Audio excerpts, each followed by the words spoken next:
Dude, look at that fucking thumbnail. That's a great thumbnail, Brian. Whatever.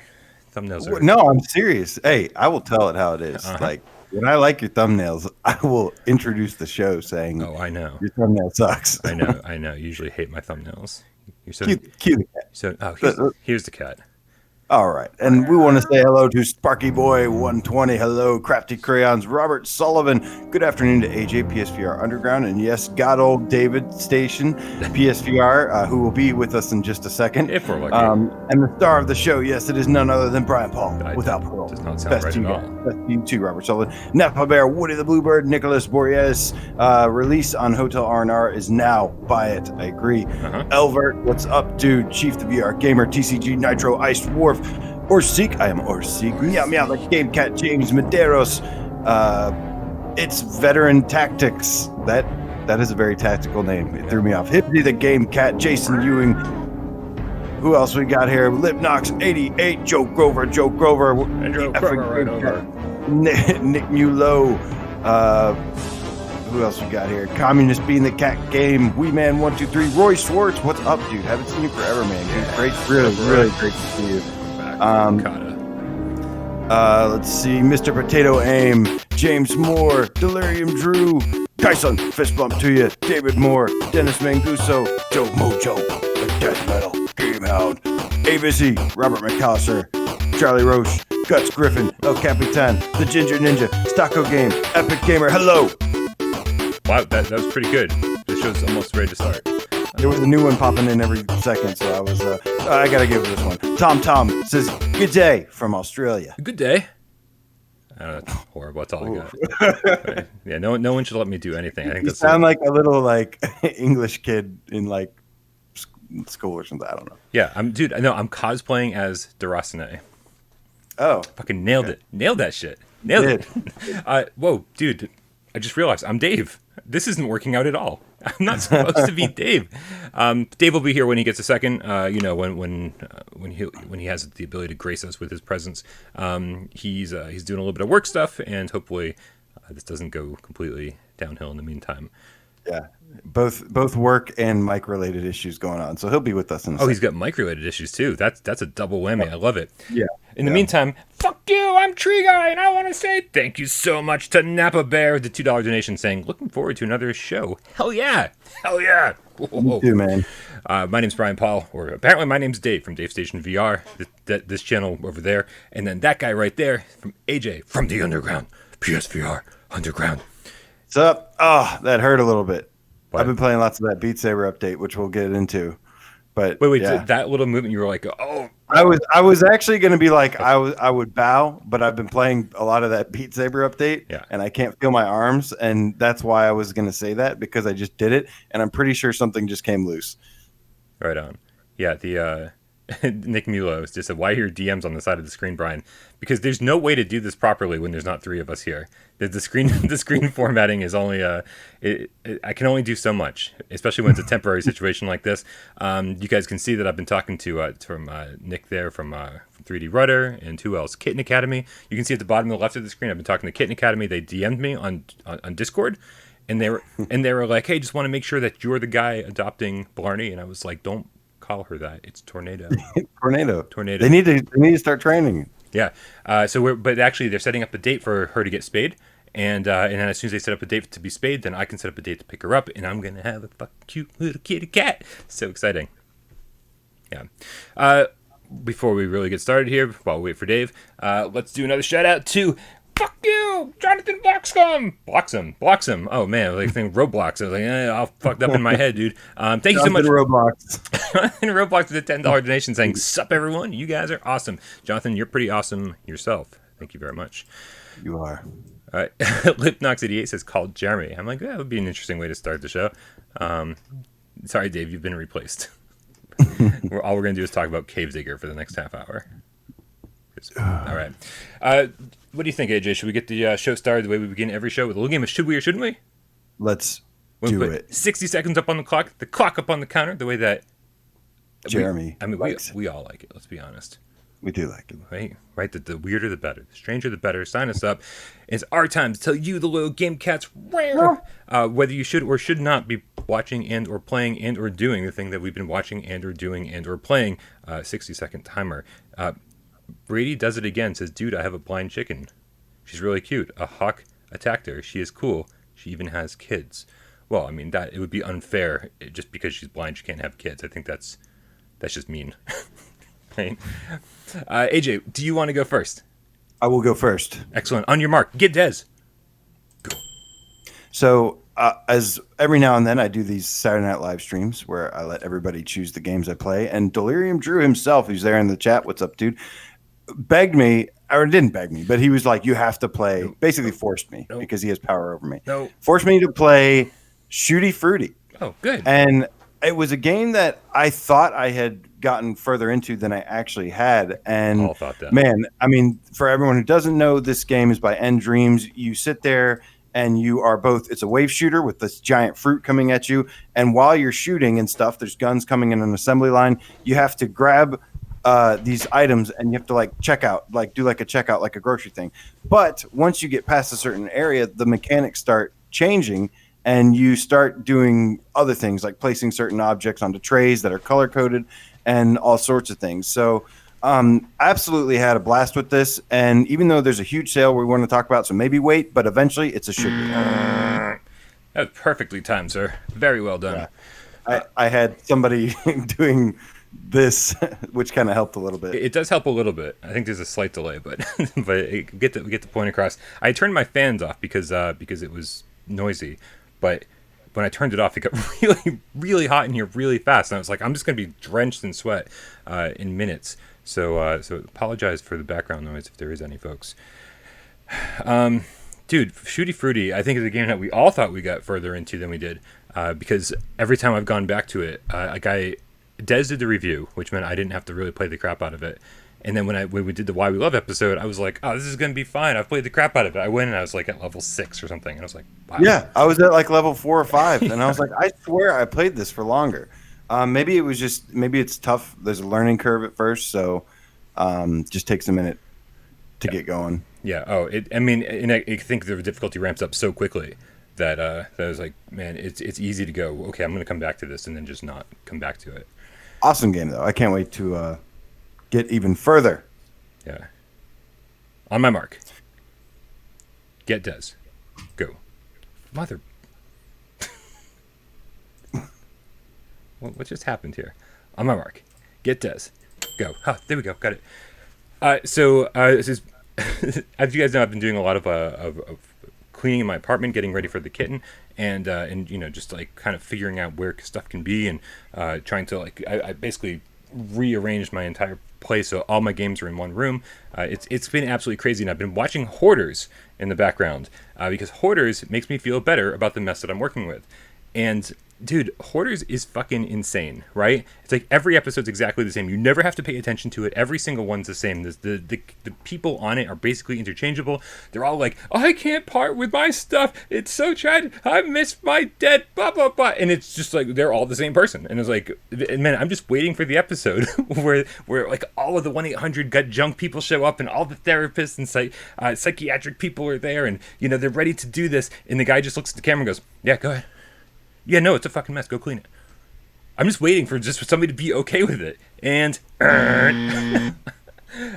in other words, if you're ever on Hoarders, dude, it's like a free cleanup crew. It's a definite should we. I want to be on Hoarders and just be like, yeah, guys, if you want to come back next month, by all means, we can make this a regular thing. Why? Don't fight it. It's a good strategy. Right? I can't afford a maid, but I could definitely help me help you. Turn on the cameras, man. I'll even rough up the place a little bit for you. Seriously, turn on the cameras, make episodes out of it every month. I don't give a fuck. Just clean my place, man. This is way cheaper than a maid. So should we? Orders. All right. We got a couple donations to get through. 2 donations. Do you want to be tree guy? You do. Everyone's convinced that you did the voice now because you've gotten so good at it. I'm not very good at it. Let me scroll back, make sure we don't miss anything. I need a backup sound effect. Okay. Fuck you. It's the Itchy and Scratchy show. It's K-Panic, the game Cat and Mouse, with a $2.99 donation. I don't know, it's the first cat and mouse I thought of. What? They fight. They fight. Okay, first fight, of all, fight, I'm fight. offended because Tom and Jerry was like one of my favorite cartoons growing up. So What's wrong with Itchy and yeah. Scratchy? Actually, Itchy Itchy and Scratchy's Scratchy great, was like too. making fun Yeah. of. It was Yeah, awesome. that's true. Um, Um, so he's it says, yeah. Braun actually did the voiceover for Tree Guy. Is that me? Am I Braun? yeah, you are Braun.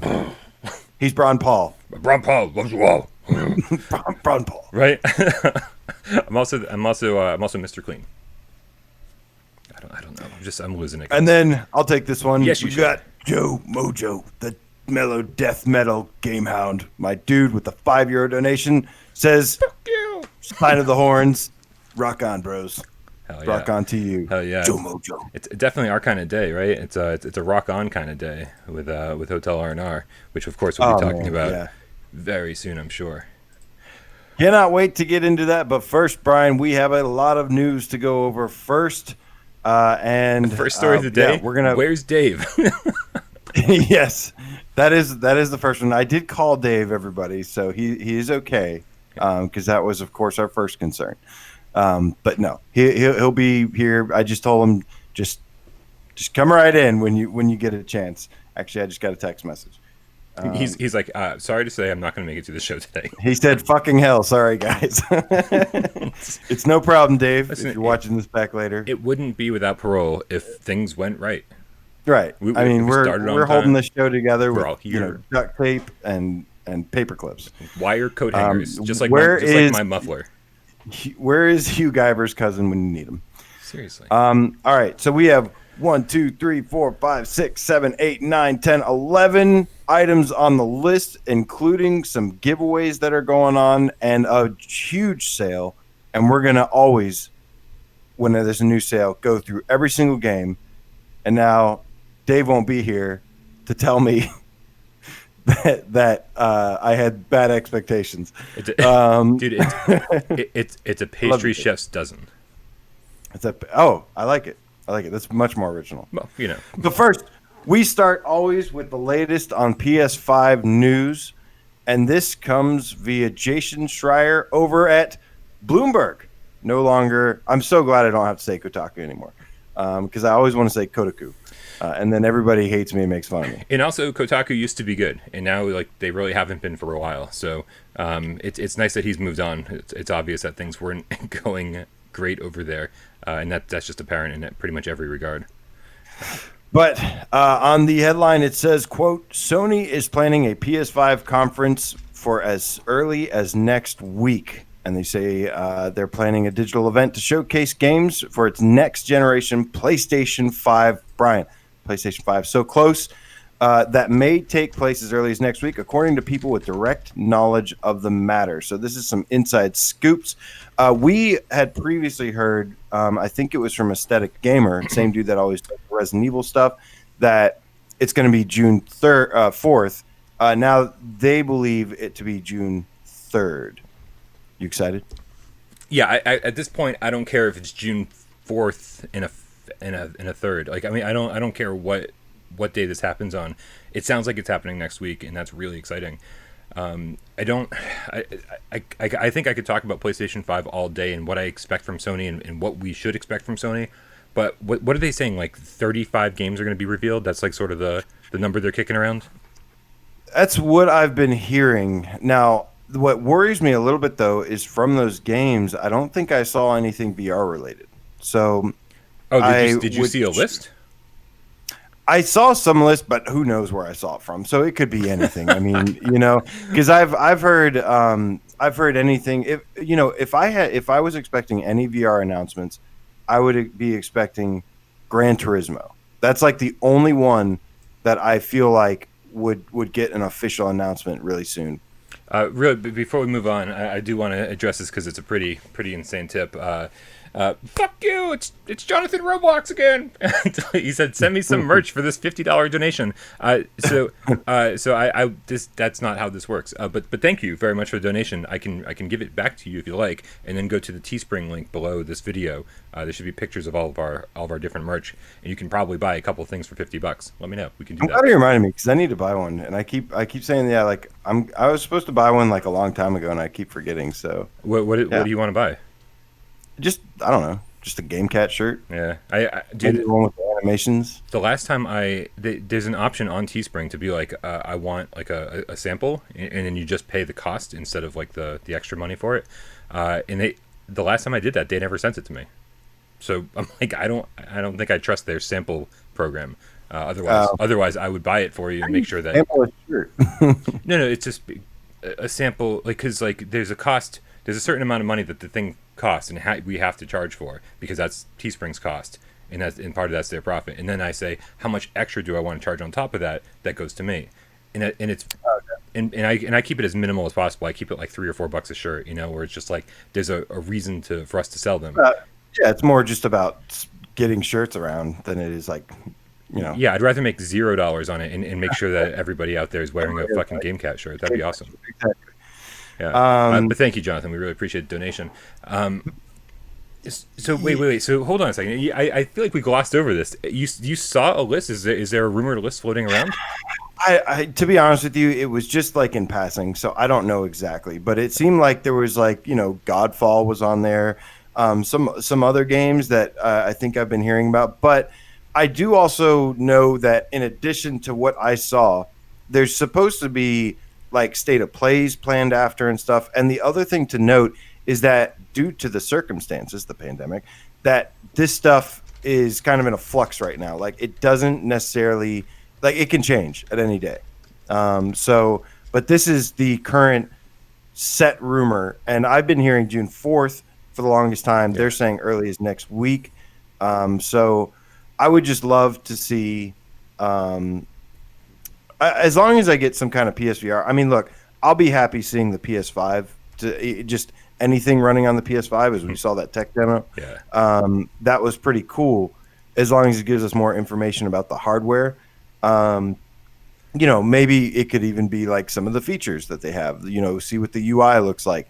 Anything like that, I would be, pretty happy with. But at the end of the day, I do want to see some VR. Do you think this is the show where they just blow it out of the water and tell us everything? They hold nothing back. They show us the look of the console. They give us the price of the console, a firm release date, and like, here's your launch lineup.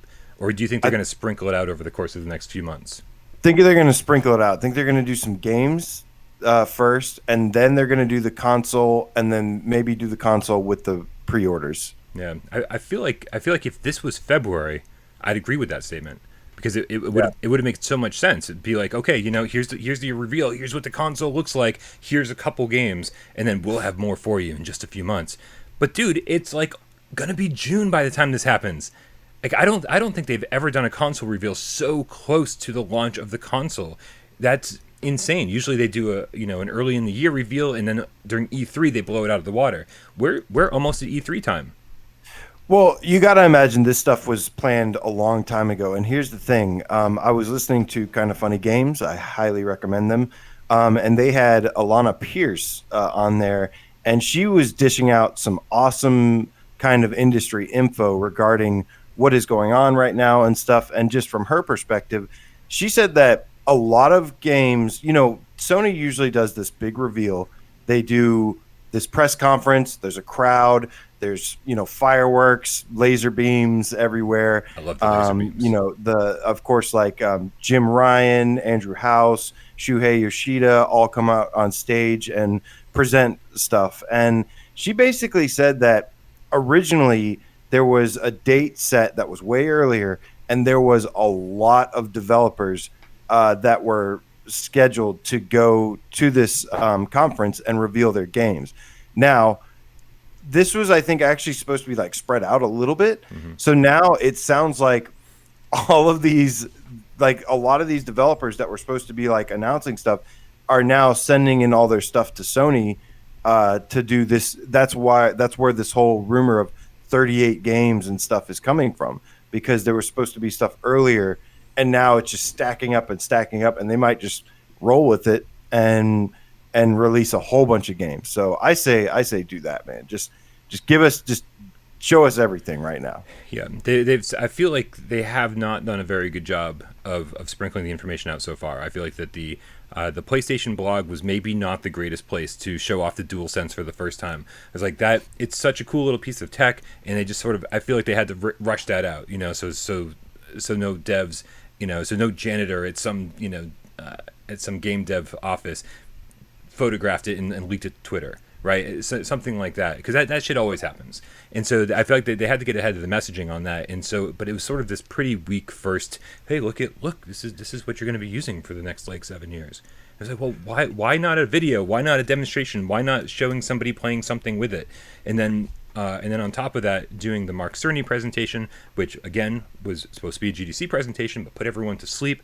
Like, along with that, Unreal 5 demo was supposed to be there as well. Right, the Unreal 5 demo is the only thing I think they've done right, and they didn't do it. It was Unreal going, and this is running on a PlayStation 5, and we were like, that's awesome. I think, I mean, I'm not unhappy with what they're doing right now. It's just a drip feed, like it's like a little tiny just sprinkles here and there. But yeah, I'm not. Given the circumstance, it all makes sense to me. This was probably planned for back in like February, earlier in the year, and the whole circumstances changed everything. So I have no problem with the way they're doing stuff, as long as when they reveal everything, when they release everything, they do it right. I will be happy. Hey, what's happening, Dave? You're on mute. What's going on, buddy? Hey, not too much. I got to fix my audio. My job is driving me crazy. I'm sorry I'm so late. All right. And I have to leave in about half an hour, but fucking work sucks. All right. Hey, got to pay the bills, man. Right. Do your thing. Welcome. But yeah, so we're basically looking forward to this. Hopefully, the real question is, when are they going to announce it? Like, are they going to announce it tomorrow, or are they going to announce it Monday? Because Monday seems so close to it happening, but that's kind of what they've been doing. And to their credit, what they've been doing with these state of plays, this is the first time I think they've actually been getting these state of plays right, where it just focuses on one game, does a deep dive on it. First was Ghost of Tsushima. Now it was Last of Us 2. And I like this more. I feel like games are getting like a little bit more attention, a little bit more gameplay footage, stuff like that. You don't think this was an exception, though? I mean, these are two of the biggest games that they've ever released this generation, and so doing an individual state of play for each one makes sense. I just feel like it's not something that we're really going to see again. So if you're like, oh, they're on the right path and they're doing this right, I feel like they were on the right path for you for these two games, and then that's kind of the end of that. I agree with you on that. I don't know how much you guys have already talked about it. I assume a little bit, but man, that thing was brutal.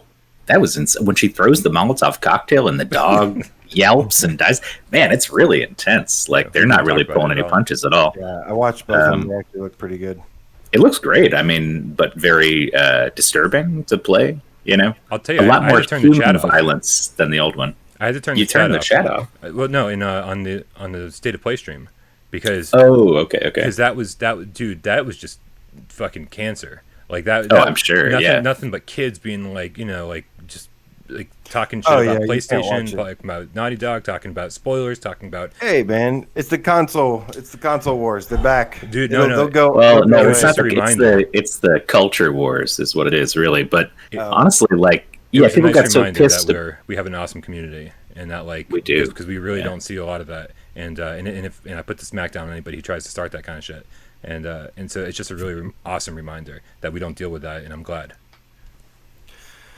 Hell yeah. So there is something else happening pretty soon, and this came from several different sources, but I'm going to be quoting Residents of Evil. Ooh, I like at RE Network. It's basically to just follow everything Resident Evil, so I feel pretty good about that. But they said, quote, Capcom recently sent out a message to Resident Evil ambassadors informing them that an announcement will be coming June 10th, 2020. And then says, could this be the reveal of Resident Evil 8? So let's clarify before we have a conversation about it. Because they send it out to Resident Evil ambassadors, right? It is definitely a Resident Evil message. It's not just a Capcom thing. It is a Resident Evil specifically thing, right? Is that the impression we're getting? Resident Evil ambassadors, yes. Wow. So I mean, what else could it be? Revelations 3? Well, it could be. It could be. The only other thing I could think it could be would be 4, because they're remaking 4 as well. True, but the only reason I would say that might not be the case is because they seem to be kind of alternating Resident Evil projects, and I think remakes are coming every other game. I think. And with 3 having just released, I feel like they would announce 8 before they announce 4. But I don't know if that's actually the case or not. So an interesting tidbit that Aesthetic Gamer also said was that can we get Aesthetic Gamer on the show when Dave leaves? Can we get that guy on? Yeah. Okay. Just let him tell us everything. Does anyone have his number? Just call him up and be like, dude, in a half an hour. He actually said that he, according to his sources or whatever, that RE8 was actually planned to be a January 2021 release, which kind of makes sense to me. Yeah. But obviously that is most likely could be delayed by now. I would expect it to be delayed, but yeah, Resident Evil 7 came out a year after PSVR or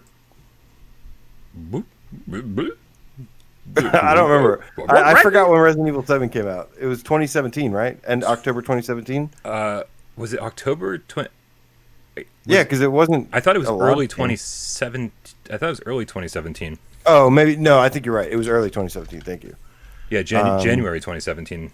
Okay, so this kind of lines up with that as well. So it could be the case. We'll see if this works. I don't know if this is going to work. No, you gotta. Tree Guy's gotta take a leave of absence. This sucks. What's wrong with my new computer? Everything else is fine. This fucking just can't work. Tree Guy. I thought that my new gaming PC would run Tree Guy, but it doesn't. Dude, I think the OS for Tree Guy is so outdated that needs a firmware upgrade. There's certainly some compatibility issues. Is that for Joe Grover? Joe Grover. All right. Yeah. Here, let me get that real quick here. I guess scroll. That is Joe Grover, the effing Game Cat, with the $50 donation. You guys are super generous today. Thank you so much. He says, for Dave's 401k. I know. It doesn't work that way. I'm glad I don't have to say it. Great to see the 3 amigos back together again for 30 minutes. Red Rover, Roger, over. Can we all just take a minute and point out that the reaction to Joe Grover's introduction to Hero Takeover was, oh my god! I was ready to start losing subscribers. People were like, that is not cool. Like, man, you're giving me nightmares. It was some fucking harsh reactions. So guys, from now on, Joe, we love you. From now on, viewer takeover intros, keep it light, man. Keep it light. That shit was tough. It was terrifying, Joe. Terrifying. Intensely terrifying. That said, I'm so glad we did it. I'm so glad he did it, and I'm so glad we aired it because, I loved seeing the reactions from everybody freak out. People really lost their shit, and it was hilarious. So yeah, for sure. If you haven't seen it, go watch this past Viewer Takeover. It's awesome. And let's get this other. Oh yeah, you got cold yogurt. I just insert sound of Tree Guy here. $4.99. I just watched your ad before the stream that poked fun at VR players. A one-wheel skateboard claimed it's more fun than VR? Wow, media bias. Head exploding 3 times in a row. I got to see this ad, man. I definitely have to see this. I don't know what these people are up to in the advertising media, but... Thank you so much for your donation. AJ, can you say his name properly for me? You got cold yogurt? Thank you very much. Awesome. Love that. All right, anything else on Resident Evil 8 you guys want to add? We've talked about Resident Evil 8 before, but just this news popped up that maybe the announcement, some kind of Resident Evil announcement, June 10th. And it's interesting that we haven't had any huge word from Capcom in quite a while, and then we're hearing rumors about the PlayStation 5 announcements next week, and then we're getting this Capcom announcement like the following week. It seems a little too coincidental that they're coming so soon after each other. It's almost like Capcom was just sitting at a desk, like twiddling their thumbs, like tapping the desk, going, "Come on, Sony, make your announcement so we can do our announcement." And these things don't go hand in hand. I'll be totally shocked. Absolutely going to be, in my book, Resident Evil 8, PlayStation 5, and all the rumors point to PSVR support. So fucking let's do this thing. Certainly hope that's true. That was one that he said. He did say Resident Evil 8 would have the VR. That was rumored, part of that rumor, which would be amazing. And because it's also the first person, so it would work perfectly. Or Seek the Gamecast says, I got over the intro. It just took me hours of therapy. So we have a new game that was announced, and it comes via Coin Flip Studios, and it is all about the way of the ninja. It's called Ninja Legends VR. I'd have the trailer up, except when I tried to type ninja, I typed Bubba. Don't know what happened there. Bubba Legends VR. Bubba Legend definitely sounds pretty awesome. So you know, we talk a lot about Dust Golem and Aesthetic Gamer breaking news on stuff and being the leaks. But the person who leaked this one is much nearer and dearer, closer to our hearts. And who was that person, AJ, that leaked this information? I have no idea, but it would be awesome to be who leaked. You know, I've always wanted to leak something. Yeah. So it's a dream of mine. I woke up to in our Discord, which, by the way, everybody click that link in the description and join our Discord server. In our Discord server, in the hashtag PSVR news section, where I wake up and I just assume that everyone, if I missed news, somebody else had already posted it there. And there in the PlayStation VR news channel was a trailer for Ninja Legends PlayStation VR. And I was like, holy crap! It got announced. I was just talking to these guys, and I was like, I thought I couldn't announce it. Lo and behold, the person who leaked it is sitting here amongst us, and I was like, that is Dave, awesome. How could you do that, Dave? I didn't do shit, AJ. It's time for a big old tip, though. Hold on, we'll try this guy again. I'm gonna throw him in a corner. Can you hear him from over there? Kind of a little bit. Okay, I threw him at my bed. This is from Jonathan Bloxam. Jonathan Roblox. $100 goddamn dollars. Whoa. Try to beat my $100 donation to LOL. Take my money. I think Shadow Warrior would make a good VR game. Shadow Warrior would make a good VR game. That'd be fun. That's a throwback. This little it's kind of like game Killing Floor is close. This little tip game is a game that I hope people play. Holy crap. Ooh, yeah. Now, this might be one of those nights where you have to send us some of the money, Brian, because this is getting wild out here. Jonathan Roblox with $100 donation. Take my money. Shadow Warrior would make a good VR game. Dude, I mean, there's so many. I mean, yeah. I mean, I think wasn't the humor in that game like totally? It's a little. Up? I don't think it would fly these days. Yeah. But they've made sequels more recently that maybe they've upgraded the, contemporaneousness of it or whatever, so it doesn't seem so out of touch. Yeah, I'm trying to think. I just want, and I know we've probably gone over this 100 times, but all of the PlayStation 2 GunCon 2 games. Vampire Knight, Time Crisis 2, Light Gun Arcade, VR. Come on. And then there's the reason I brought up is Ninja Assault would be awesome. Yes. Ninja Assault was one of my favorite GunCon 2 games on the PS2, and this game has a similar look to it. This is so, this game is interesting, man, because you look at it and you see that it's stationary, that you are in one spot as ninjas come towards you and stuff, and you just fight them off. And it's easy, very, very easy to kind of overlook that. But everybody you ask that plays this game says no. It is much more fun and engaging than that. I own this game on Oculus Quest. I've played this game before. What are your thoughts, Dave? I thought it was fun. It's the only game I've played so far that has that cool mechanic where you heard it here first. You slice a guy and then his body goes like this and like slides off the top, like from samurai movies. I love that shit, and that's in this game. I mean, it is stationary. It is kind of like a wave based thing, but you sort of forget that because, like you said, it's very active. It's very engaging, and it's just fun to be a ninja, and it runs well. It's fun. I don't know. I like it. Yeah, I don't play it all the time or anything. It's not like a top 10 game or anything, but it's cool. I was just watching. Perp Games had a live interview, or they said it as a premiere. I don't think they did it live. It sounded like it was edited, but they interviewed the guys, one of the guys at CoinFlip, about Ninja Legends, and he was talking about how they listen to the community, and I always love when I hear that. And one of the things that the community asked for was an endless mode, so that they could use it as a training or a fitness game.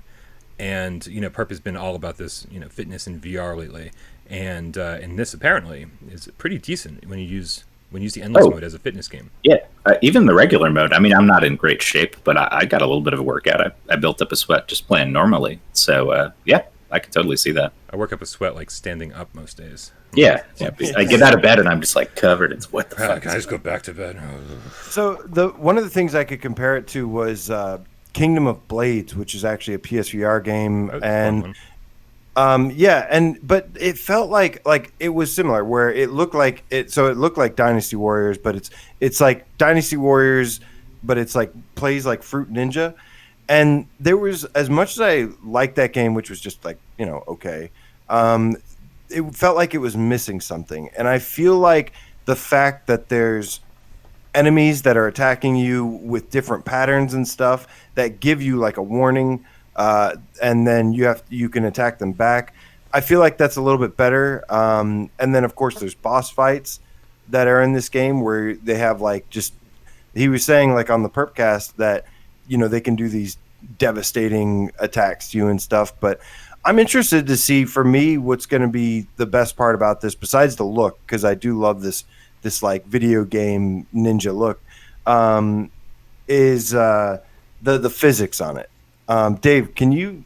Well, yeah, I'm curious to see about like the physics. Like, I love parrying attacks, and so rather than something flying up at you like Fruit Ninja or Kingdom of Blades and just slicing through it, I like the idea of also like parrying attacks, parrying shurikens, stuff like that. And this should likely have the archery update, the archer update, where there is actually some stuff taken from, like they said, like Quiver and stuff. And whatever you want to say about Quiver, the thing about moving about and like moving to different locations and stuff and shooting was still pretty cool.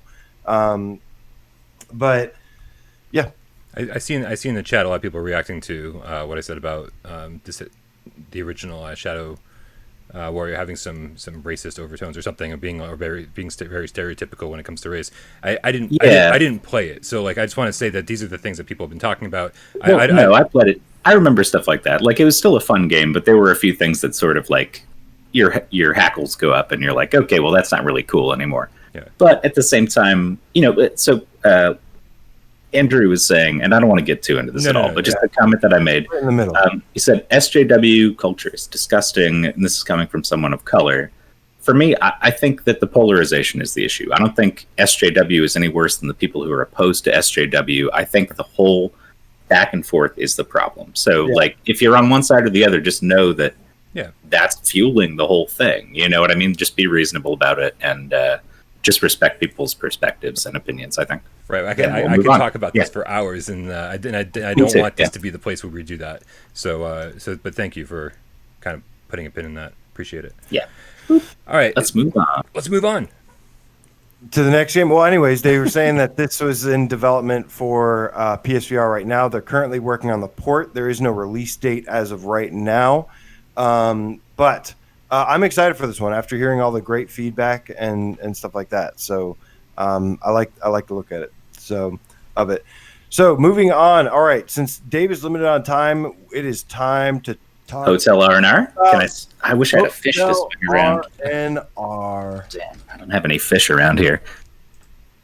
This game's fun, guys. What do you think? You've played more than I did. I think I just unlocked the third hotel. Okay. But I haven't played it yet. And I still have a lot to unlock. Brian, I heard you were the proud owner of like a black hole you could use to...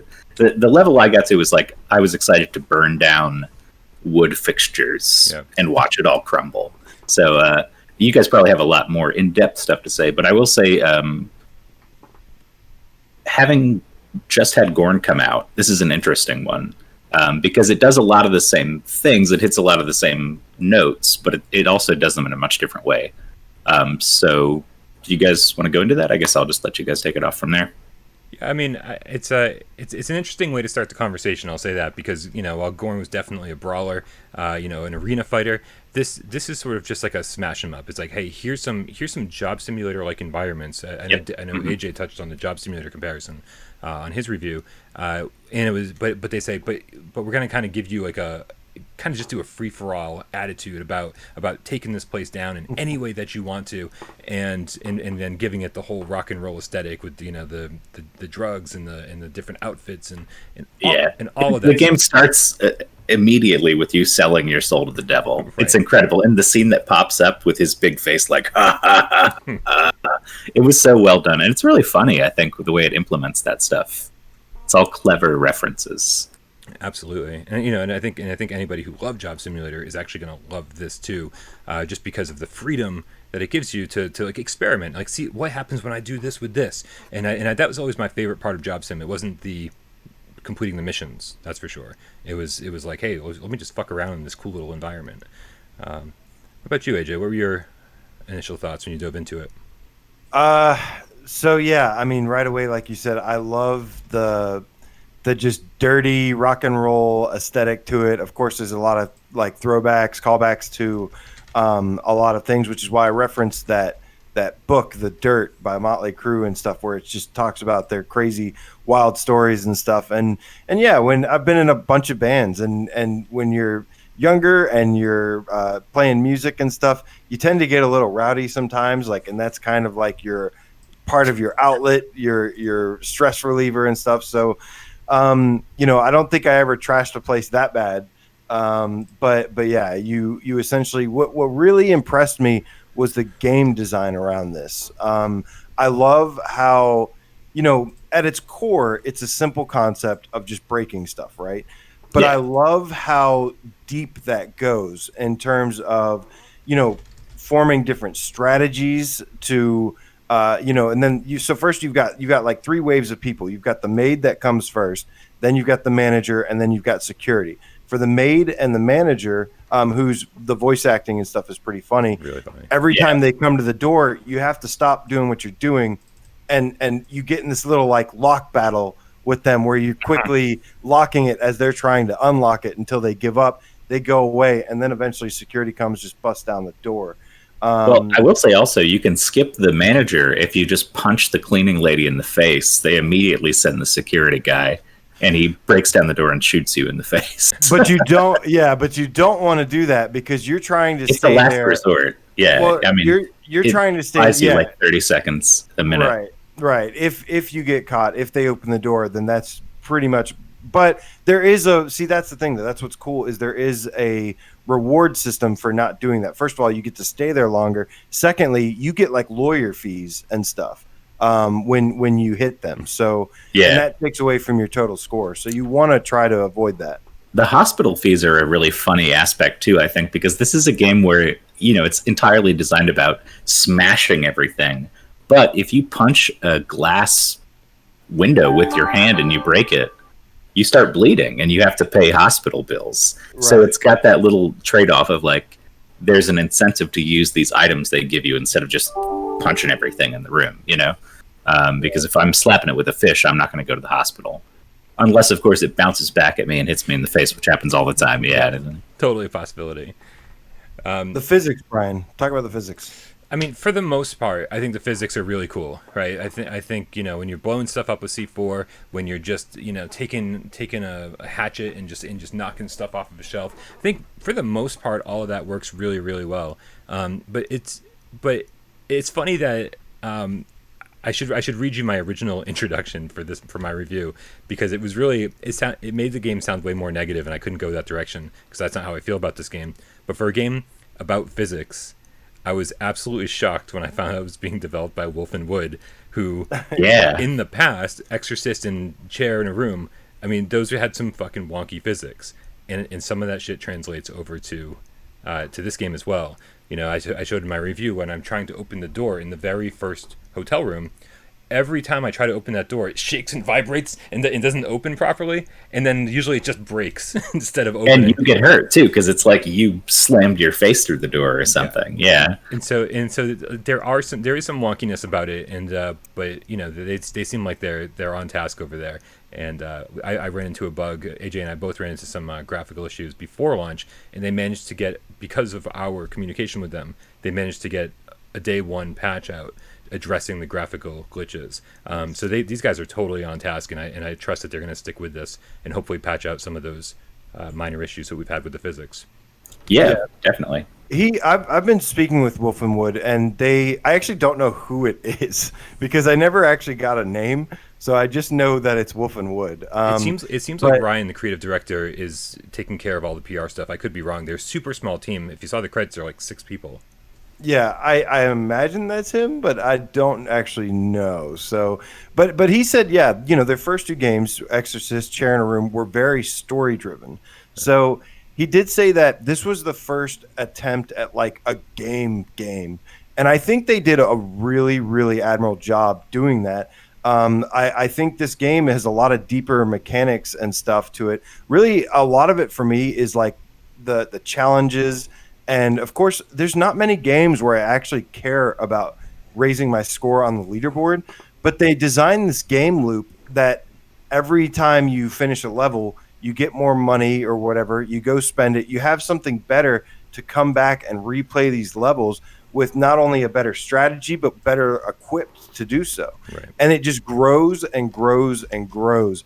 And to me, that was, I think, this is one of the first like global leaderboards kind of games that I'm actually like really addicted to.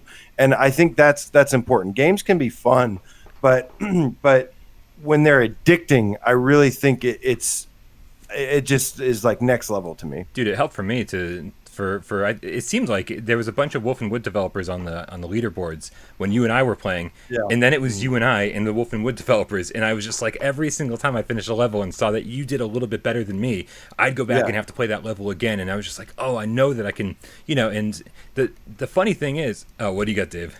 I have a thing to say here. Yeah. It's important to note, because if you sign in, you say you guys buy this game tonight, you're going to go in there and you're going to look at the leaderboards and you're going to say, oh, wow, Godcannon got 12,000 on the stage and Dave only got 500. Why does Dave suck so much? But there is an interesting aspect to the way that this game develops that Brian and I talked about. On that. Yeah. Oh, okay. All right. Oh. Anyways, so as you progress and you get these infamy points, certain things get a bigger multiplier and you get better weapons, so you can do more destruction more quickly. So if you are like almost done with the game and you go back to the first stage, you can easily destroy that whole hotel room with like a couple C4s or something. Just like, that's it. Right. It's much easier to cause a lot of damage. So if you're not getting high on the leaderboards when you first start, don't stress, because like you can't. That's just how it works. Like, it's not possible. So just know that when you go into it. It's a little strange. That doesn't mean AJ's better than me. It's a little strange. Play as much. I almost wish like the names on the leaderboards were color coded, saying they've reached this level of infamy or this level of infamy, so that you can actually like gauge your score against other people of your same level. But at the same time, it's they didn't want to overcomplicate it. I can get that, and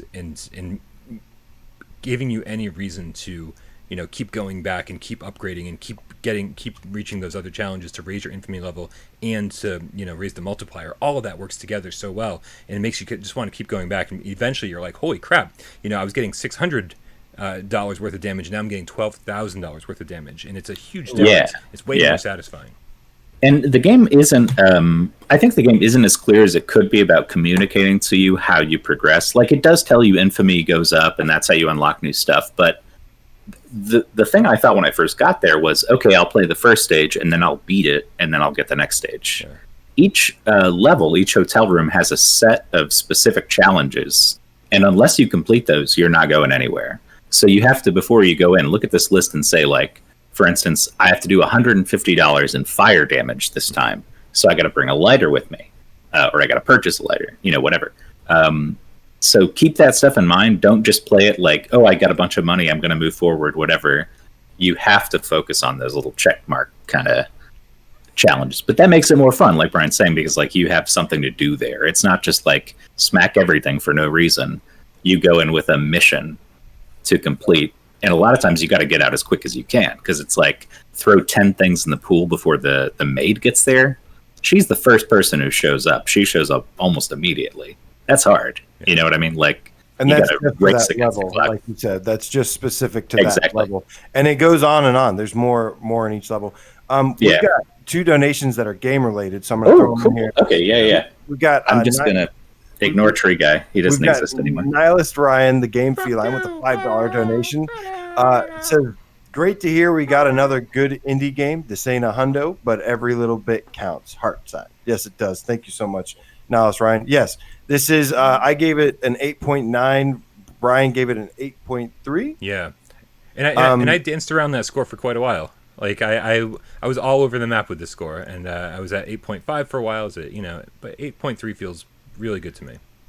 I mean, yeah, like I said, when gameplay is usually what I focus on first, and I think the points that I knocked off for, besides a couple little imperfections like performance wise on a technical level, I really love the interactions with the devil. I would have liked to, after every mission, have to go talk to the devil or talk to other NPCs like demons or that are like having a bad day and need help finding something in a room. Something very like Tony Hawk Underground like esque, where you just do these like random side missions. I think that would have been something really cool.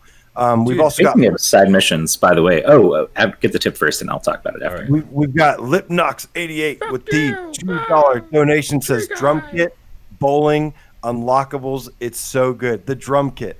I'm so mad I didn't put the drum kit in my footage because I was playing the hell out of that drum kit. I was trying to do a viewer takeover intro with it, but I couldn't find a good way to get the kick drum to go off without hitting it with the stick. Yeah, so that kind of messed up my whole drum beat. So it wasn't as usable as I was hoping, but it was really fun. As far as side missions and side quests go, there's this place in is it Purgatory or Hell? The Purgatory? Purgatory has all the mini games. Yeah. There's these mini games that they don't even really mention, but if you go to this level, there's these mini games there, and one of them is like a rhythm game where you have to move your arms a certain way. And I think there's 2 or 3 at least. Just 5, I think, right? 5. Okay. Yeah. So 4. Okay, so hold on. There's the dancing. There's the topiary.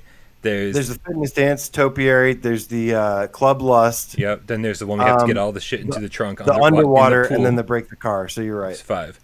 Awesome. Yeah. And they're all fun. I think the dancing one didn't rope me in a lot, but it's not as accurate as it ought to be. As far as a rhythm game goes, I couldn't figure out how to play it, and I've been playing rhythm games since I was like 15. So give it another shot because I had a similar first experience. When I went back and played it again, I was like, oh, I got it now. I think they patched it. Yeah. I think they might have been part of the patch. I didn't play it. It's gotten 2 patches since I first downloaded it, so I was watching Ryan from the VR Grid play a little earlier. What's up, dude? And it looked like he was touching it as soon as the things were hitting the green, that he was touching it and it was getting good. So I think that was part of the patch. But in terms of that drum set, what I love about your backstage is that as you progress through the game, you get more stuff backstage. Yeah. And part of that, you do get more additions to the drum set, like something that cures a fever. The bowling, he says as well. The bowling, there is a bowling alley in one of the areas, and I thought the bowling there was actually pretty cool. It is just one of the infamy things to unlock, but I definitely sat there for like 15 minutes doing it. Yeah. I'm surprised we don't have like a robust, like good bowling VR game. Like, what the fuck? Wii Bowling sold millions of people on the Wii. You put your grandma on there, have her bowl. She loved it. She bought a Wii. Sports Champion sold hundreds of people on the moves. Yeah. Yeah, sure. I'm just saying, I think, where's the bowling games at, guys? Come on. Give me a full-featured multiplayer, different rinks, different, Sports Champions, background. Sports Champions 1 and 2, bring those over. They're already PlayStation 3 move games. Just make them VR games. It's true. I'd be down. Guys, let's get a couple more tips out of the way here. Alrighty. Thank you to Robbie B, the English Game Cats, with the 2 quick donations saying preferred control style. Now, this is interesting because when you start up the game, the default control scheme it's got the Gorn shit. Gorn. You like swing your arms to move around, and I was like, absolutely fucking not. I spent all of 2 seconds with that. And it's like, let's give me some standardized full locomotion, but it's Wolf and Wood standardized locomotion. So like they use the face buttons to move forward and backwards. You get used to it faster. There's strafe buttons, there's turn buttons. It's all there. You just got to get used to it. So I do the full locomotion. Do you guys do the Gorn stuff at all? No, I didn't fuck with the Gorn stuff at all. I think the fact that it has normal, quote-unquote normal locomotion, everybody just enable that by default. You got fast, smooth turning. You got full loco. Like you said, strafing, forward, backward buttons. Just, The only issue I had was sometimes, depending on how I was pointing the controller, the forward button would go backwards, and the backward button would go forwards, which is a little confusing because if you're tying it, this one goes this way and this one goes that way, it shouldn't matter where I'm pointing my hand, really. So that's a little weird, but otherwise I think that it controls definitely better than Gorn, for sure. Yeah, Gorn is a little bit more. I was talking to Speedy Rebel, I think, in the Discord last night. Gorn is more of like a fitness thing. Like it's more like physically exhausting. This is like just kind of a lot easier to use. That being said, as soon as Brian told me it had full locomotion, I was like, oh shit, I'm using that. And Their full locomotion, it's pressing the triangle or square instead of the move button to move forward, and then X to go back. It works just the same to me. It does not have really a difference, because in these kind of games, I like having that reverse button. I hate games where it's like, it's kind of hard to point the thing back sometimes. So yeah. I definitely like having a button instead. And then you also got to turn off that green circle thing that's like around you, like that barrier thing. Yeah. I will say one of the things that you learn pretty quickly in this game is that you pick things up, and they're all, they're however you pick them up. They're facing whatever direction where when you grab them. You tap the move button, and suddenly they're aligned perfectly. So if they're guns, they feel good. Right. If they're clubs, suddenly it's in your hand the way it's supposed to be in your hand, angled properly. And that's great. I think that more games should have that. But at the same time, I was like, how come when I grab things, it just isn't automatically like that? I want things to be oriented properly from the get-go. But I don't know if that has to do with like, I wanted to pick this up and throw it or whatever. Yeah, it might. I don't know. Because the throwing works pretty well. I had trouble picking up big stuff. Did you guys have any trouble picking up like TVs and amps? I know it's hard, but like I could never get a good grip. It wanted me to throw the TV in the pool. Yeah, and I was like, I can't even get this out to the balcony, motherfucker. Like I'm just like dragging it on the floor and stuff, and it wasn't working. I certainly take a lot of damage, but I get it done. I get it done. Yeah. Here, let's. I think we have more tips to cover here. Let's. Okay, this is going to be my last minute on the show. It's 6:59, so sorry that I have to leave you guys, but I'll read the tip. Scott what do we got? Jestico, with the $9.99 donation. Thank you so much, Scott. He says, "Hi, gentlemen. Hi, Game Cats." He says, "PSN, hairy fella. Been a while. Finally got a week off work. Been working every night for the last 10 weeks, dude." Anyway, just downloaded Saints and Sinners and Beat Saber. Can't wait to play the hashtag GameCat for life. Hell yeah, dude. Dude, you are set, man. You are set. I think we're friends on PSN, man. It's like Harry Fella's definitely on my friends list. That definitely. That's some top 5 shit you got in there. Just downloaded Saints and Sinners and Beat Saber. You don't need other games for like 3 weeks, maybe 6 months. Sure. I don't know. Yeah, that is some top shelf stuff. Thanks for the donation, man. Dave, are you taking off here? I'll take it off right after I read one, because this is my name, so I got to read it. David Moore with the $2 says, "Fuck you, I'm Tree Guy," and he says, "Wonder why this developer left their horror roots." That's a good question that I can't answer because I got to leave. I'll see you guys later. Have a good night. Take it easy, Dave. Thank you so much. Later, Dave. It is funny that David brings this up, but they don't get completely away from their horror roots, because there is a moment in this game where they're like kind of a throwback, and they're like, "Here's a little jump scare for you," and I won't say anything more about that. But I don't think I saw that yet. Interesting. All right. Yeah, I don't think I saw it. I don't. That's what I love about this game. There's so many little secret things about this game. You are rewarded for playing it and experimenting more. And he straight up told me that too. Let me ask you: did you find the secret room? There's a secret room in the English Garden one. No, I haven't done that yet. Okay. I've been spending so much time in the first 3 levels because I enjoy them so much and I want to perfect them. That's the thing is, by the time I've beaten the game, I still had so much to do in the other levels. So it took me about maybe 4 to 5 hours to beat the story, but I am nowhere near done with the game. I think I'm at least going to put 10 to 15 hours in this game total. Dude, can you do me a favor and read You Got Cold Yogurt's tip so I can prepare for what's coming next? All right, we have a donation from You Got Cold Yogurt with the $4.99 donation. Says, "Ad is one wheel built to destroy boredom. Can we watch it live? You can preview it. It's 25 seconds. It's funny." The answer is yes, we can. I'm downloading it now. Thank you very much for the name of that. And we're gonna watch this. So let me know when you get that ready. What I was saying was, when I was talking to Wolf and Wood. By the way, he is a fellow bassist. I mentioned that in my review. I'm a former punk rock bassist. I played in a punk band I actually played in lots of bands, like I said, for probably like 15 years. And I love bass. But he did all the bass lines himself. He sent me a picture of his office or his studio. And he's got his bass right there. And he played like some rock music as well. So, there's certain times where you hear this bass line, doom, doom, doom, doom, doom, and that's him recording that. and it was pretty cool. That's awesome. All right, real quick here. So I've got the trailer up and running for this one wheel thing, and it looks ridiculous. It looks like a skateboard with a wheel in the middle of it. But I'm going to turn the sound up here in just a second when it restarts. Okay, go ahead. Luckily, there's a little bit of delay, but I'm gonna watch. All right. Luckily, he said it's short, so it's going to restart pretty soon. We'll watch it again. Forever. Here we go. This is Kyle. He invented one wheel to destroy boredom. Turns out he wasn't alone. It's magic! Nope, it's science. We put a motor in the wheel, added lithium batteries, and programmed the board to balance for you. We've got Pint for cruisers, XR for shredders, but nothing for this guy. And oh yeah, we build them in the US of A. So get a one wheel today and help destroy boredom forever. This is Kyle. He invented one wheel to destroy boredom. Turns out he wasn't alone. It's magic! Interesting. Very interesting. I couldn't actually hear that. What happened when the guy was in VR? What was that about?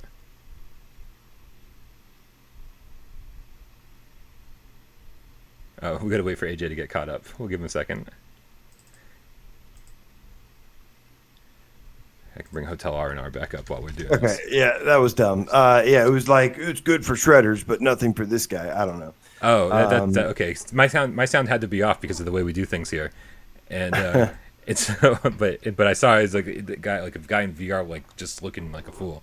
So it was pretty silly, but yeah, you got cold yogurt. That looked ridiculous. Does that thing look cool?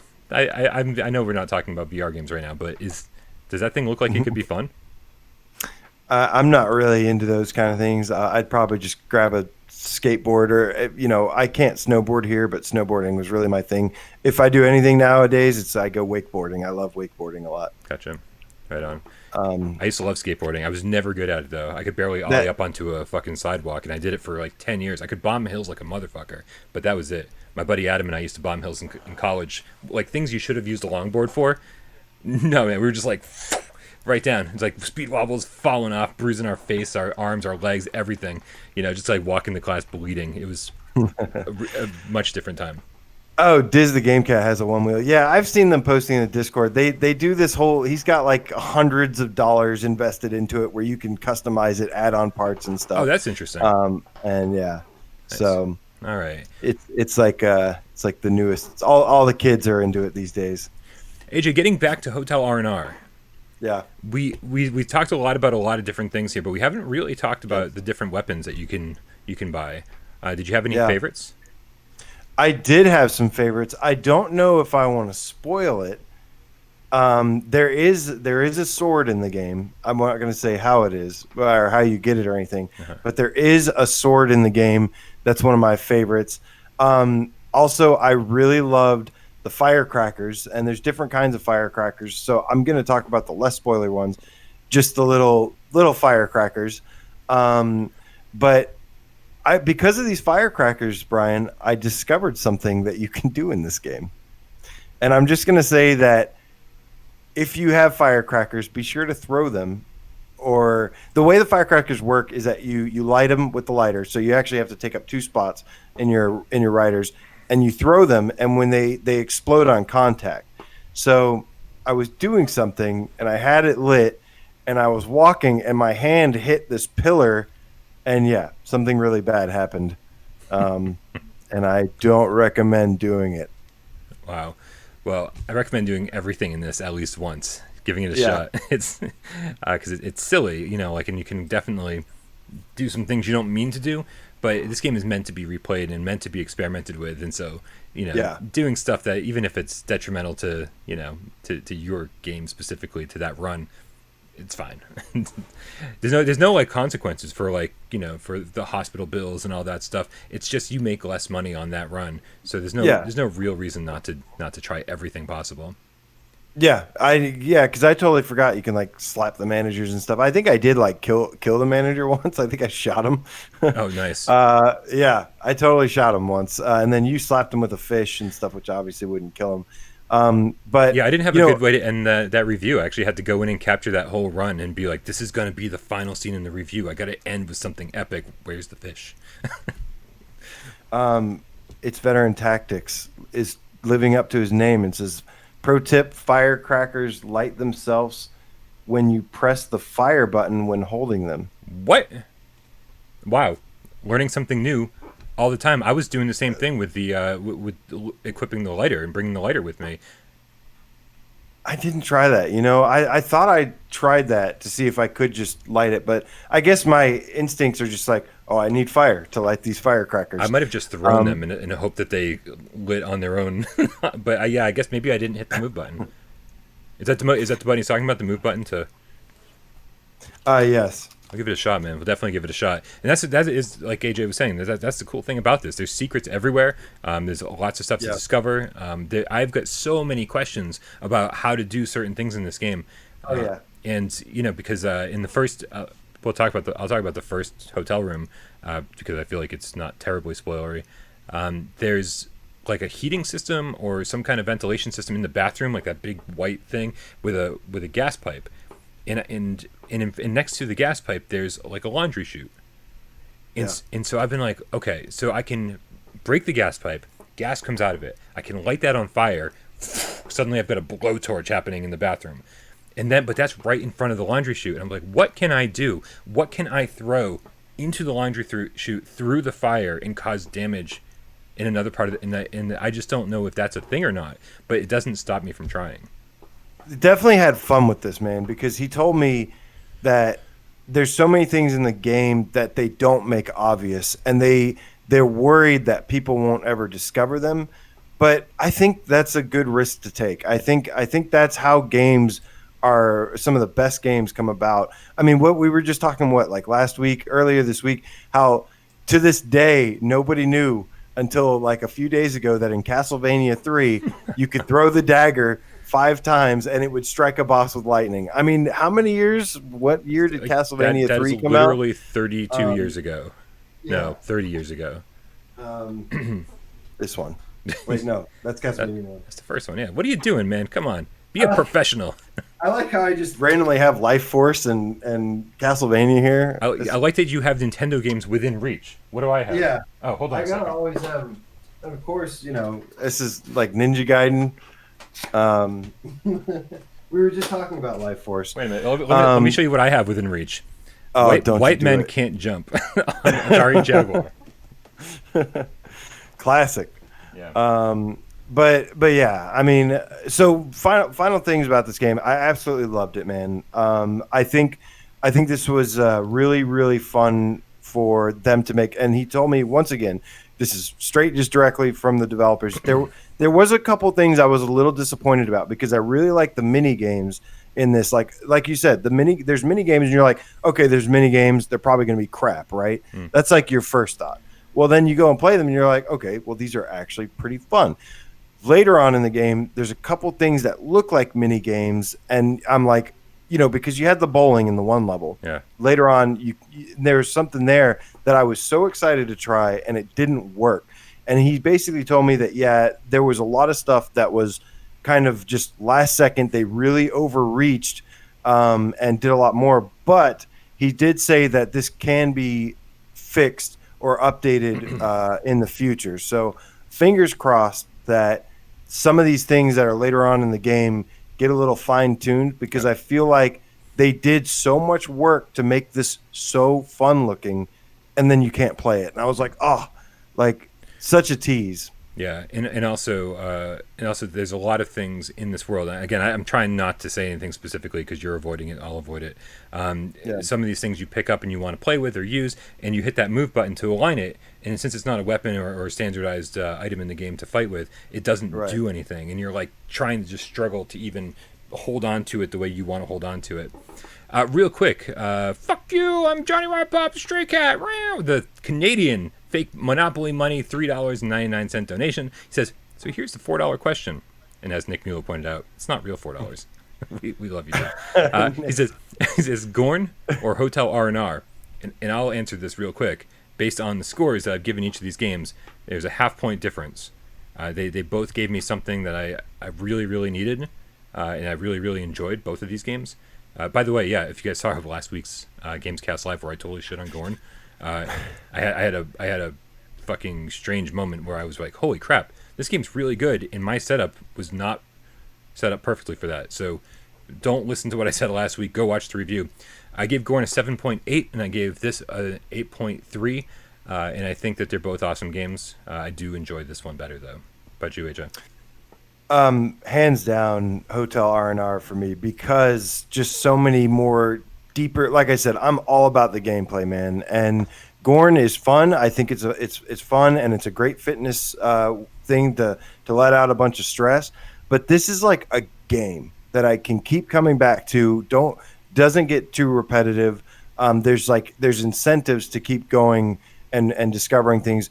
I never did an official review on Gorn on my channel, but I did on the Gamescast, and I had it at about like around a 7, basically. And I gave this almost a 9. I wanted to give this a 9, but because of just too many different things, I just couldn't. I rarely give it. Saints and Sinners is the only game I've rated on my channel that got above a 9, and of course that was a perfect 10, which is likely never to happen again. It would have to be something crazy, but yeah, this it is very hard to get a 9 on my channel, and so this is as close as you could be. 8.9.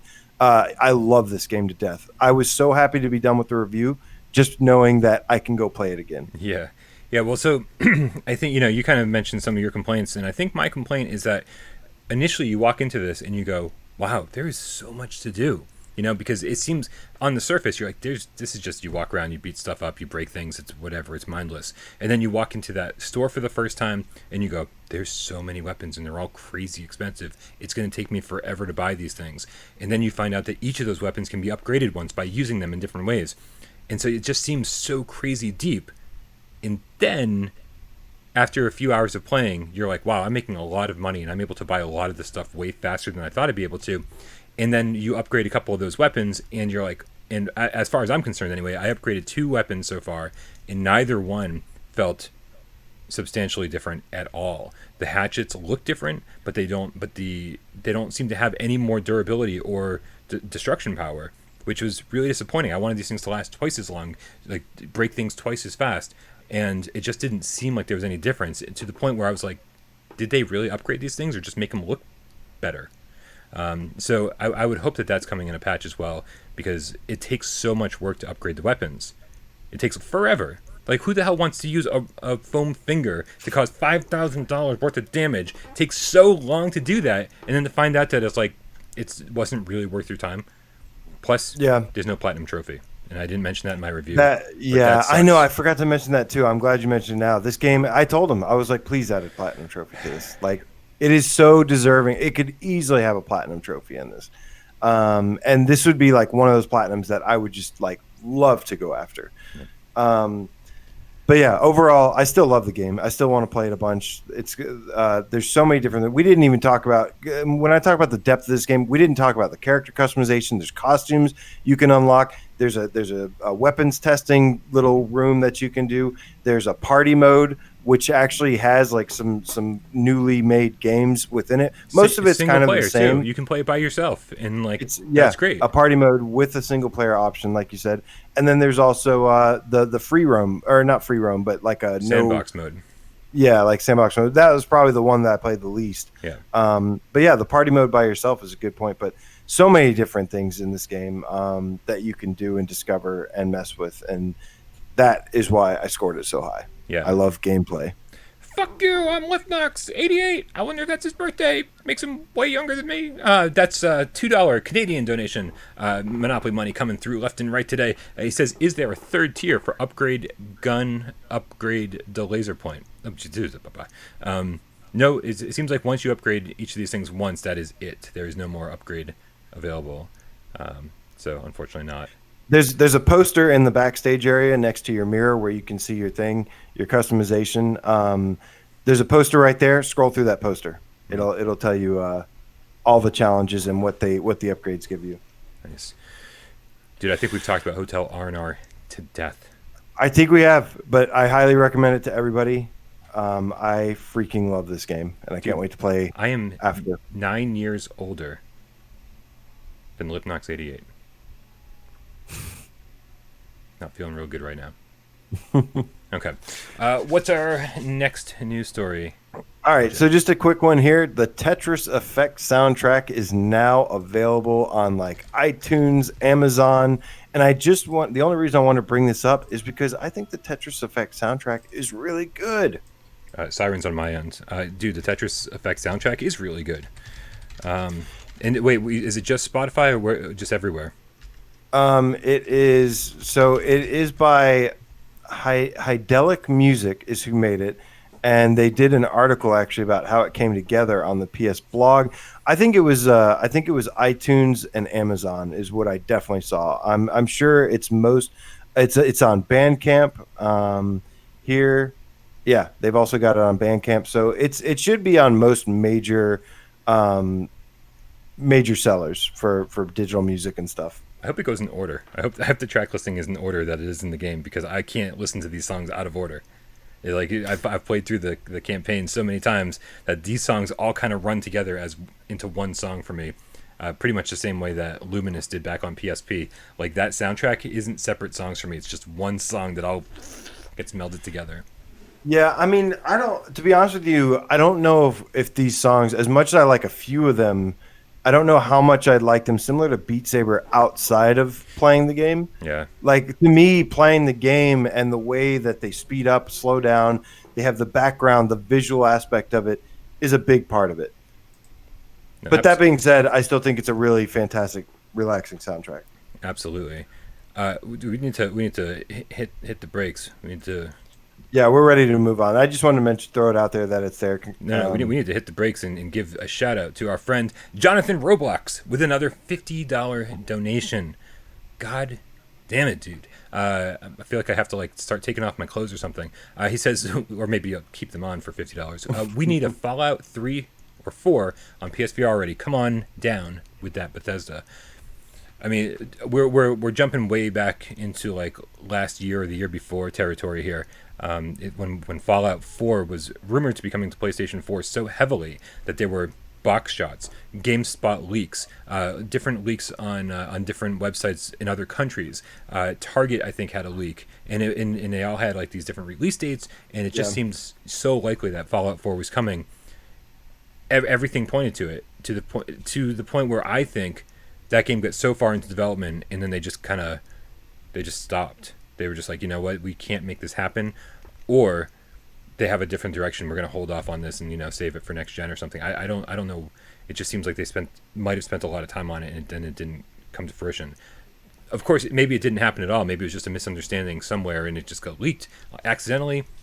I have a hard time believing that one though. So Jonathan, I'm in the same boat as you. I would absolutely play. I was a raging alcoholic when I played through Fallout 3. I spent 100 hours in that game, and I don't remember any of it.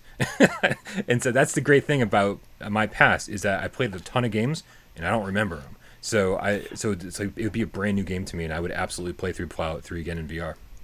I'm still hoping that the soonest we could see some kind of Fallout experience, besides an actual one, this Dreams VR.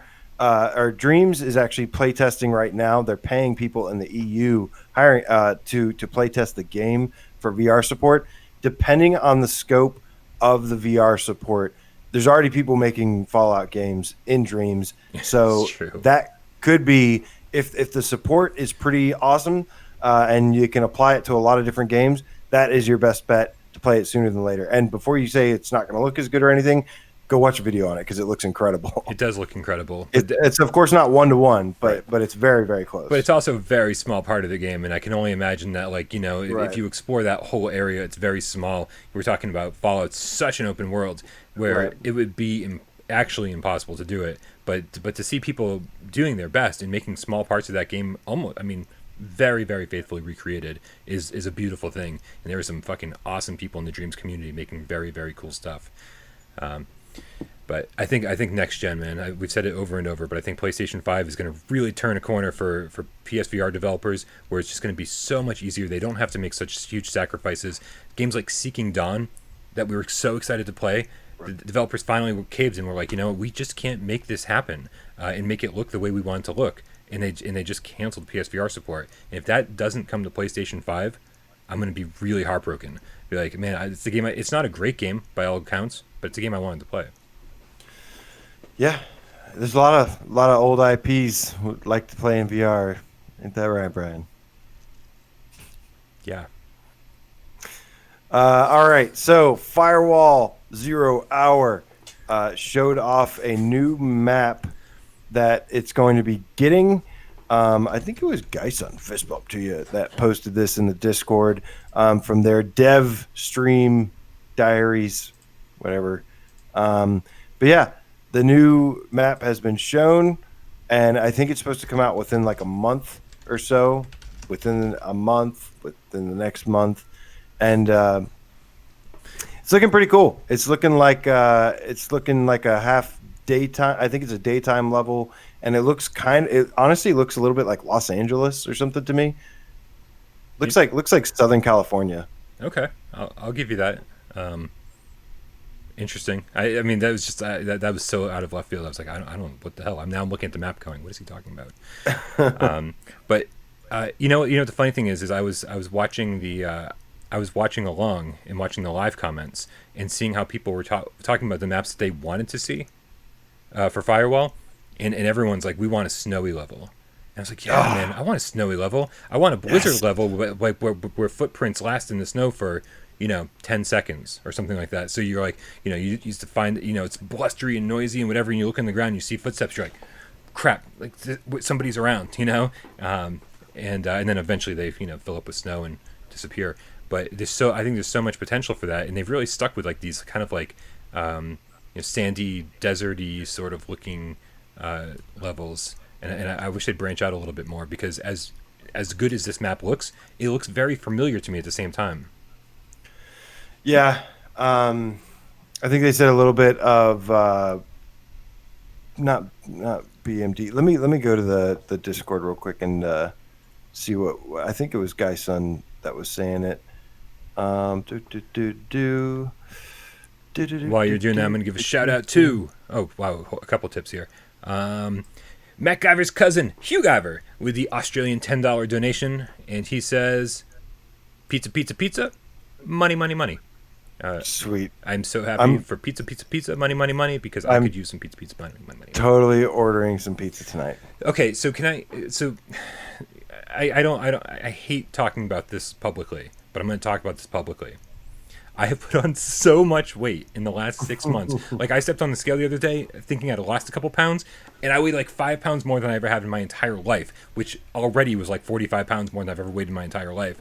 I'm like dying over here. Brian, did you know that pizza makes you lose weight? I'm going to test that theory out tonight, AJ. I'm going to eat a whole pizza and see what happens. I haven't had pizza in so long because I've been trying to lose weight. Go to sleep, you'll wake up 5 pounds lighter, I promise you, every time. So it was Gyson, fist bump to you. Says the new level is called Black Site. Yep. And he says it's a bit of District and FOB in the daytime. District is one of my favorite maps, so that's not a bad thing.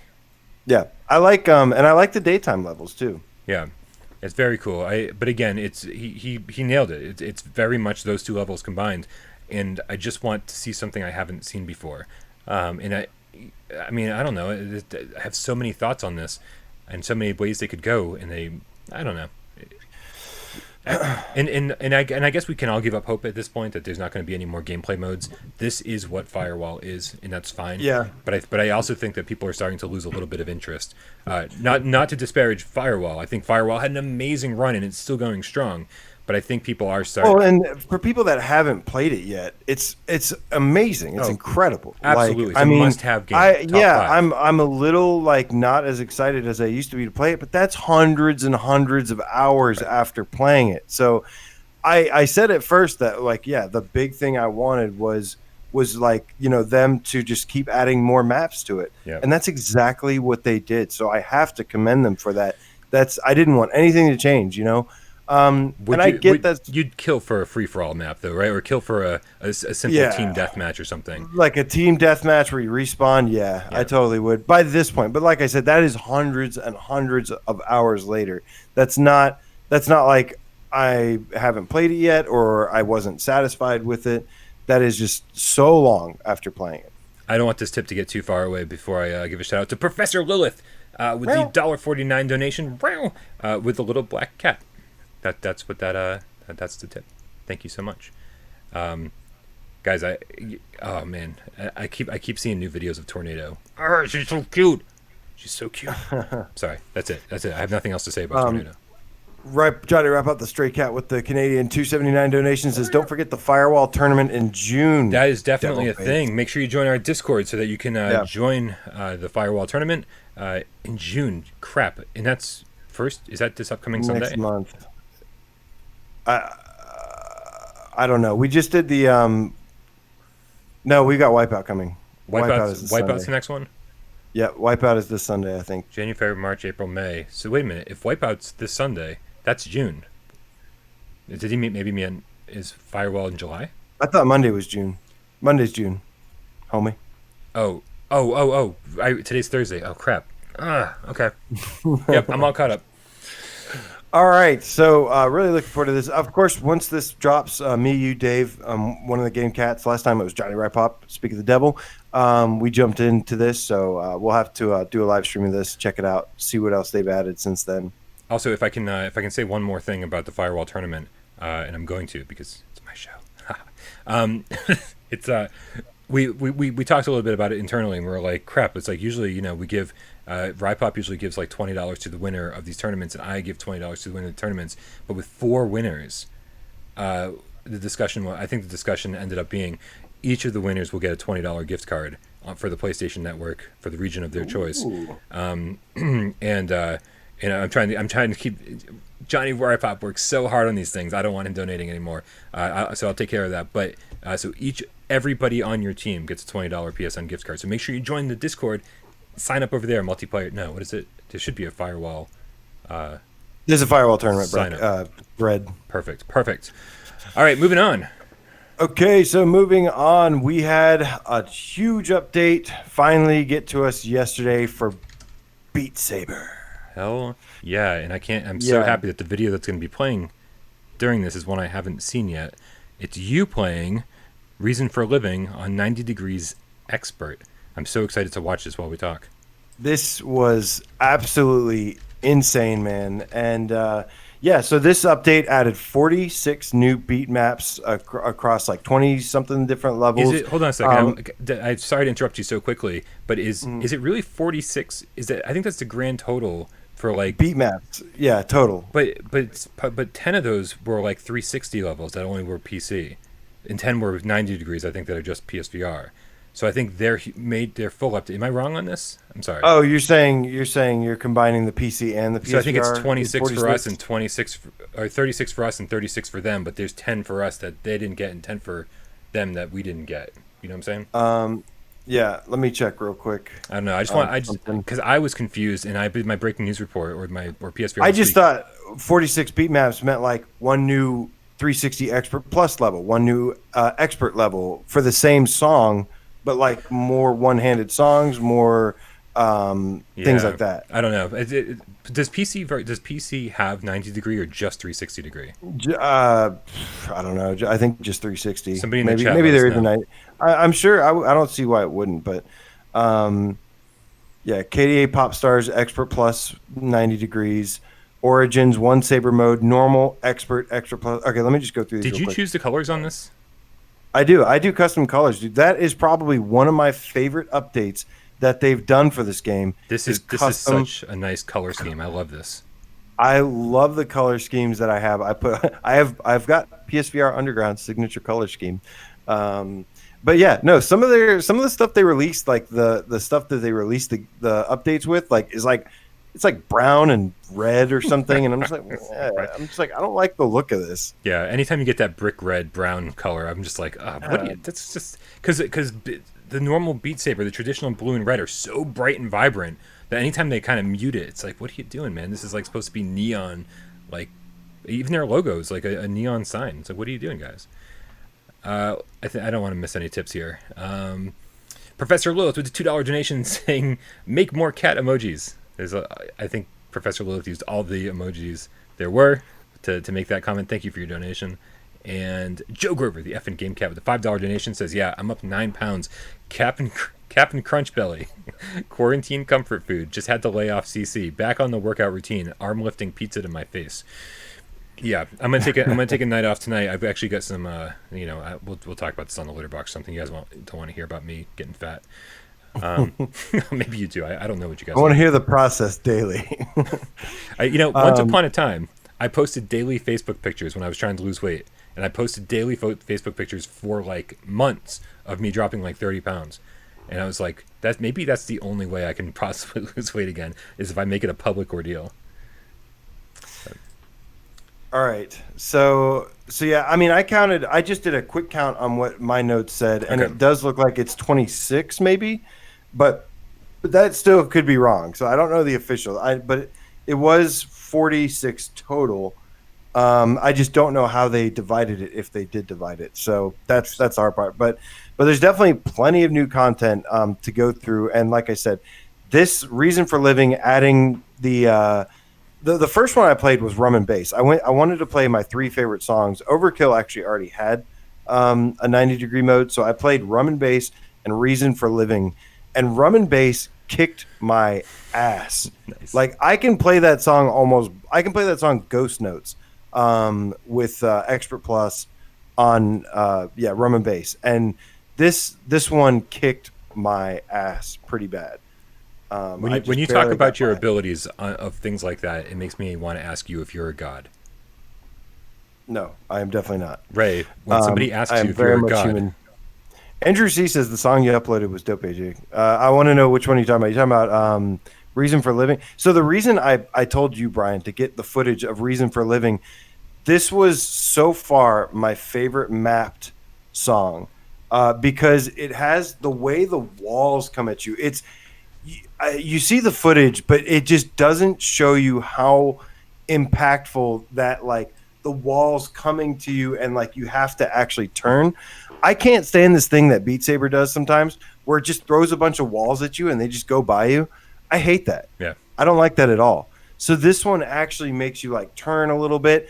And even at the end of this video, if you want to see me go full like what the fuck panic mode, like the end of Reason for Living, I think it's at the 2:30 mark. Like it starts throwing walls at me that I actually had to like sit there and dodge.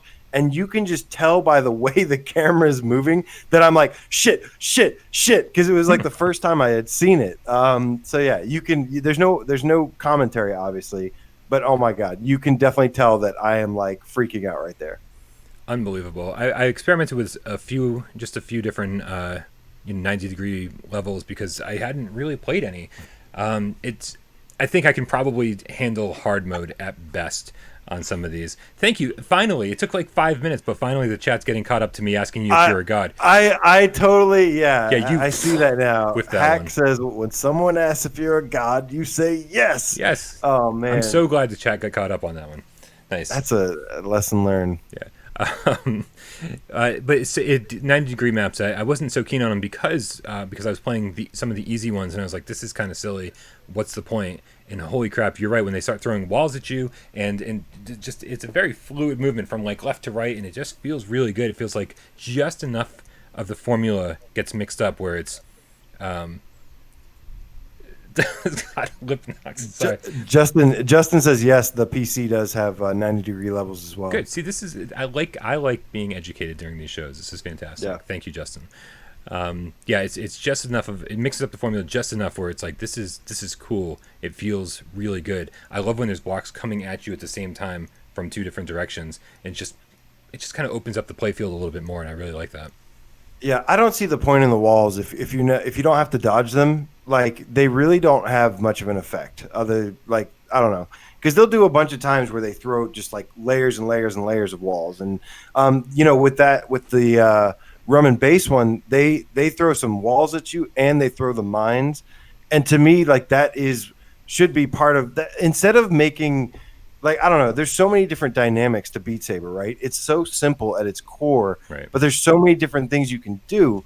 Like, instead of making this insanely Camellia songs, like almost impossible physically to play, you can make stuff harder by throwing more dodging and more mines and walls to avoid. And so I just feel like as a gameplay element, I feel like those are better. Now, I do like some of the ones that are insanely hard, but I feel like that's more balanced to have like obstacles to dodge. Yeah, I mean, if anybody's been on, if anyone's been on Discord recently, I've been talking about how I've basically, I've always loved Beat Saber since day one. When it first came out, I was like, this is fun, man. Like, just the feeling of slicing these blocks. And, I was playing on normal at best. I couldn't even play on hard. And I haven't really dedicated a ton of time. And now that I'm finally dedicating a lot of time to Beat Saber, I've been talking a little bit here and there about my progress. But recently, I had a night the other night where I was like, okay, I'm gonna go play one song and play it until I can beat it on expert. And on my first try, it was KDA Pop Stars, because I had been practicing that one. I was like, I bet when I jump back in, I'll be able to beat it on expert within the first couple tries. And I beat it on my first try, and I was like, wow, that felt good. It also felt really fucking easy. Why did that feel so fucking easy? And I was like, I checked the difficulty, I played it again, and I was like, this is really easy. And so then I was like, I'm gonna go play more. I'm gonna go play more songs. And I probably, over the course of an hour, blasted out 5 or 6 more songs on expert that I'd never beaten before. And I was like, holy crap, I've like turned the corner in Beat Saber, where like I got slightly better, and now my default difficulty is expert instead of hard. And you see how much better the mapping is on expert. It's just more fun. Like, I mean, we've talked about this so many times. You have to turn your brain off, because it's just like, if you think about it too much, you're just like, it just looks like a wall of blocks. But when you turn your brain off and you just go, yep, no, there's a pattern here, and I'm just gonna follow it. Everything's fine. It feels like second nature. I felt like I woke up and I suddenly knew Japanese.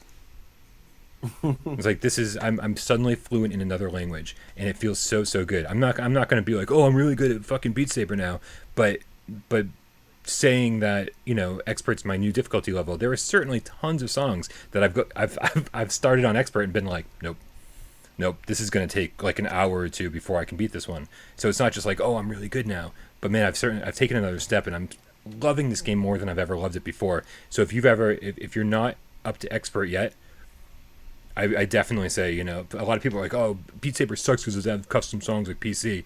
I think, and fucking spend some time with the songs that are there, because when I am more in love with Beat Saber than I've ever been before.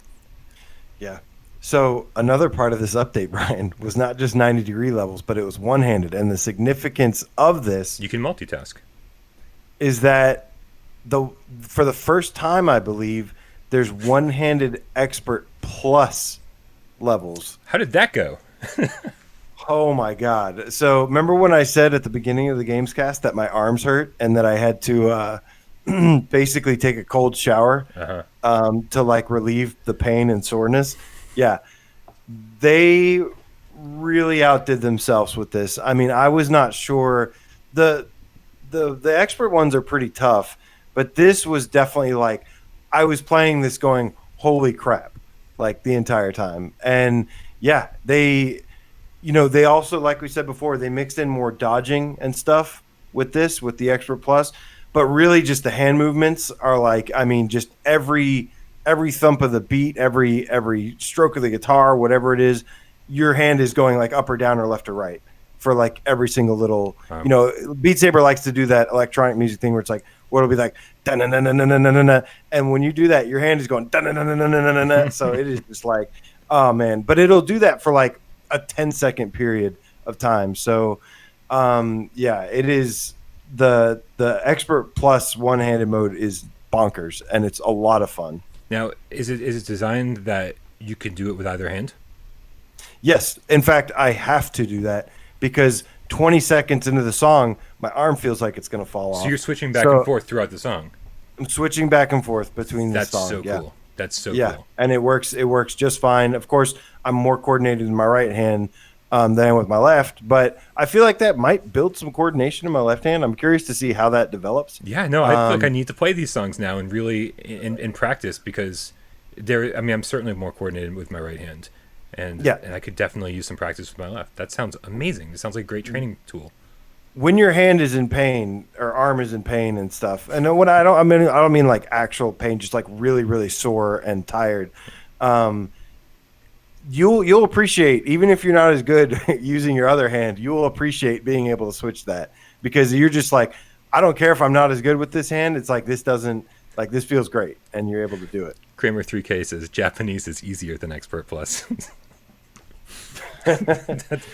I mean, I wish that was the case. Actually, it might be the case. I don't know, because I've tried to learn Japanese quite a few times and failed miserably. So Boku tachi wa gohana tapemasu. domo arigato, Mr. Roboto. That's the one line I learned a long time ago, and I still know it to this day. Does it have anything to do with Funyuns? No, Then it's useless. but not too far off though. Okay. AJ, it's time to move on from Beat Saber. Yes, amazing update. Go check it out for playing- sure. we're If you playing. didn't like the 360 level or 90-degree levels, I should say, before, go check these 90-degree levels out, because I think you'll like them more. I got lots of comments about that as well, saying I liked them, but I didn't really care to play them. I felt the same way. This makes me want to play these 90-degree levels more. So definitely check it out. Great job. All right, so there was a tweet from Sean Murray that he responded to. Actually, it was a tweet from somebody that responded. And my dude, Procedural Traveler, what up, PT? Like I said before, him and Captain Steve, my favorite No Man's Sky guys that kind of keep me informed, keep me up to date. But he essentially said that he believes that a tweet, he says, quote, reply from Sean that pretty much confirms some form of major summer update coming this year to No Man's Sky. Gothalion on Twitter said, it's that time of year. Atlas, next, beyond. And he said, your move, babe, to No Man's Sky. And Sean Murray replied with like a kissy winky face. So we talked about this before, that there's likely some update. I mentioned before that there was also a dude that that was one of the original writers or something that has rejoined the team. So could be some major update in terms of story, which is personally, I really like these new stories that they've been adding. The Living Ships update was awesome. Absolutely awesome. Yeah, I really wish I had time to get back into No Man's Sky. Like, that is just one of the tragedies. One of my PSVR tragedies is that, when something gets too far out of launch territory, I have to move on and focus on whatever's new.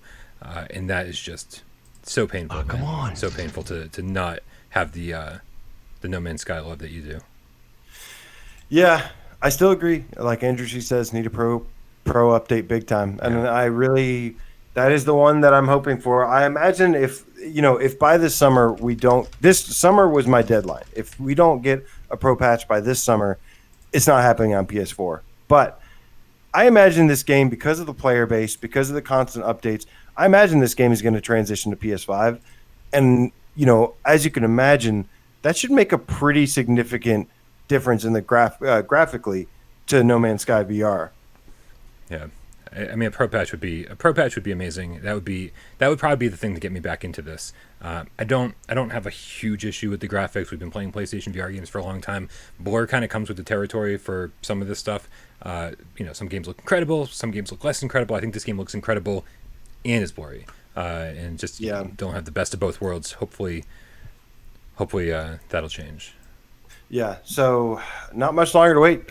Summer starts June 19th, something like that. I don't know. I'm always shocked when it's like the end of September, beginning of October. I'm like, we're still in summer. What the hell's going on? I don't know seasons. I don't know months, and I'm like, they don't seem to actually correlate with New England seasons. The entire chat is going pro patch. I completely agree, guys. Do what I did.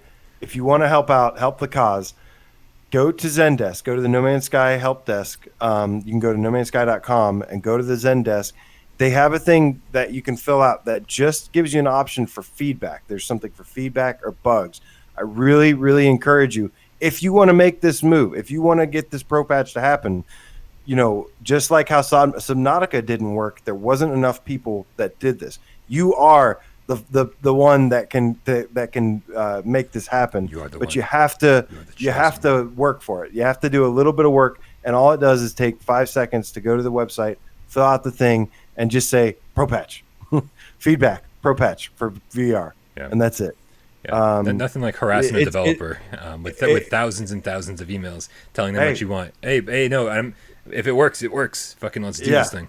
If they don't, the thing about stuff like this, Brian and everyone, is that if they don't know that people want this, then they're not going to do it.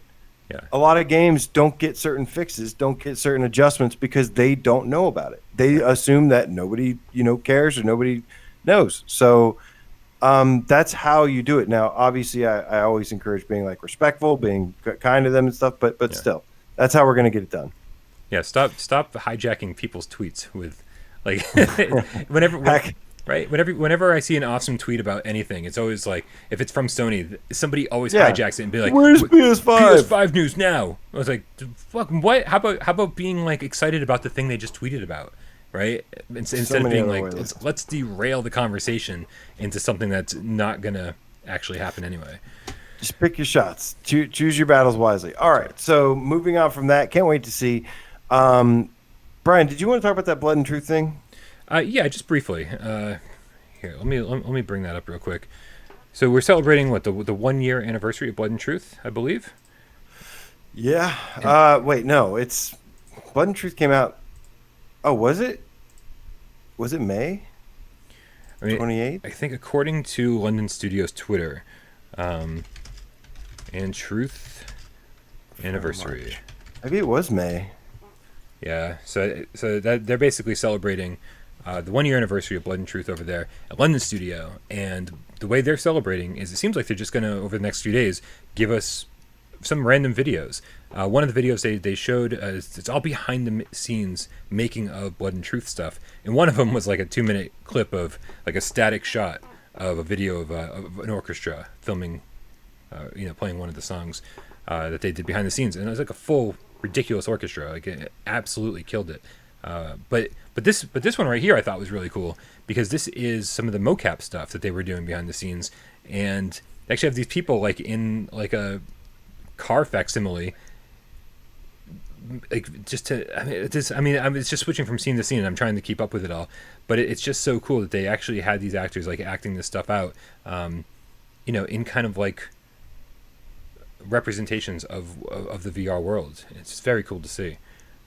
It seems excessive, like unnecessary. They went above and beyond to really make this thing look good. Yeah, that is pretty cool. I'm seeing this now, and yes, it is May 28th last year. Right up. So today, awesome. Yeah, 1 year today. Of course, there's supposed to be London Studios over at, like, maybe rumored to be working on like something with Guerrilla Games. What could it be? Well, yeah. I'm sure they're working on their next AAA project as well. I don't know if that's going to be two separate things or if they're just alluding to the same thing.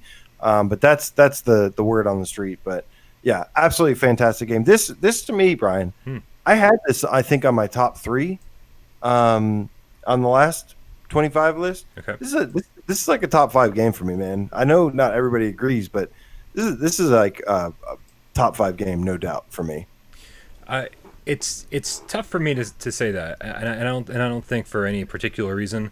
I think because it was just so amazing the first time through, and then I played through again. I was like, okay, I think the cool factor wears off after you play through it once, and I don't want, again, every time I say anything negative about a PSVR game, like, it sounds way more negative than I mean it to be, because it's still such an amazing game. But I just think it's so story driven that I think once you've seen the story, you're like, okay, this is kind of like watching a 6-hour movie again, and I don't know if I want to watch a 6-hour movie again more than like once a year. Yeah, I definitely skipped the story stuff. I can't do all the story stuff again. The story stuff around the second time around, so boring. Amazing the first time, pretty good the first time, but second time around, so boring. But you can skip to the different chapters that just have the gameplay, and I love revisiting the gameplay. Regardless of how often I play this game, the experience that I walked away from with it was like not every game back in the day I had to play over and over and over and over. There were plenty of games that I beat just once, and I was like, this is the greatest thing ever.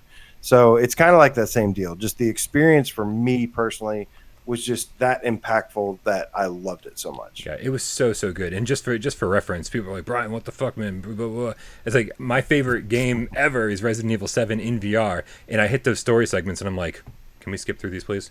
Right? I just want to get back to the game because that's Right. that's the part that I fucking love. And I think I think Blood and Truth is so story heavy that when you start skipping through the story, you're skipping major parts of the game.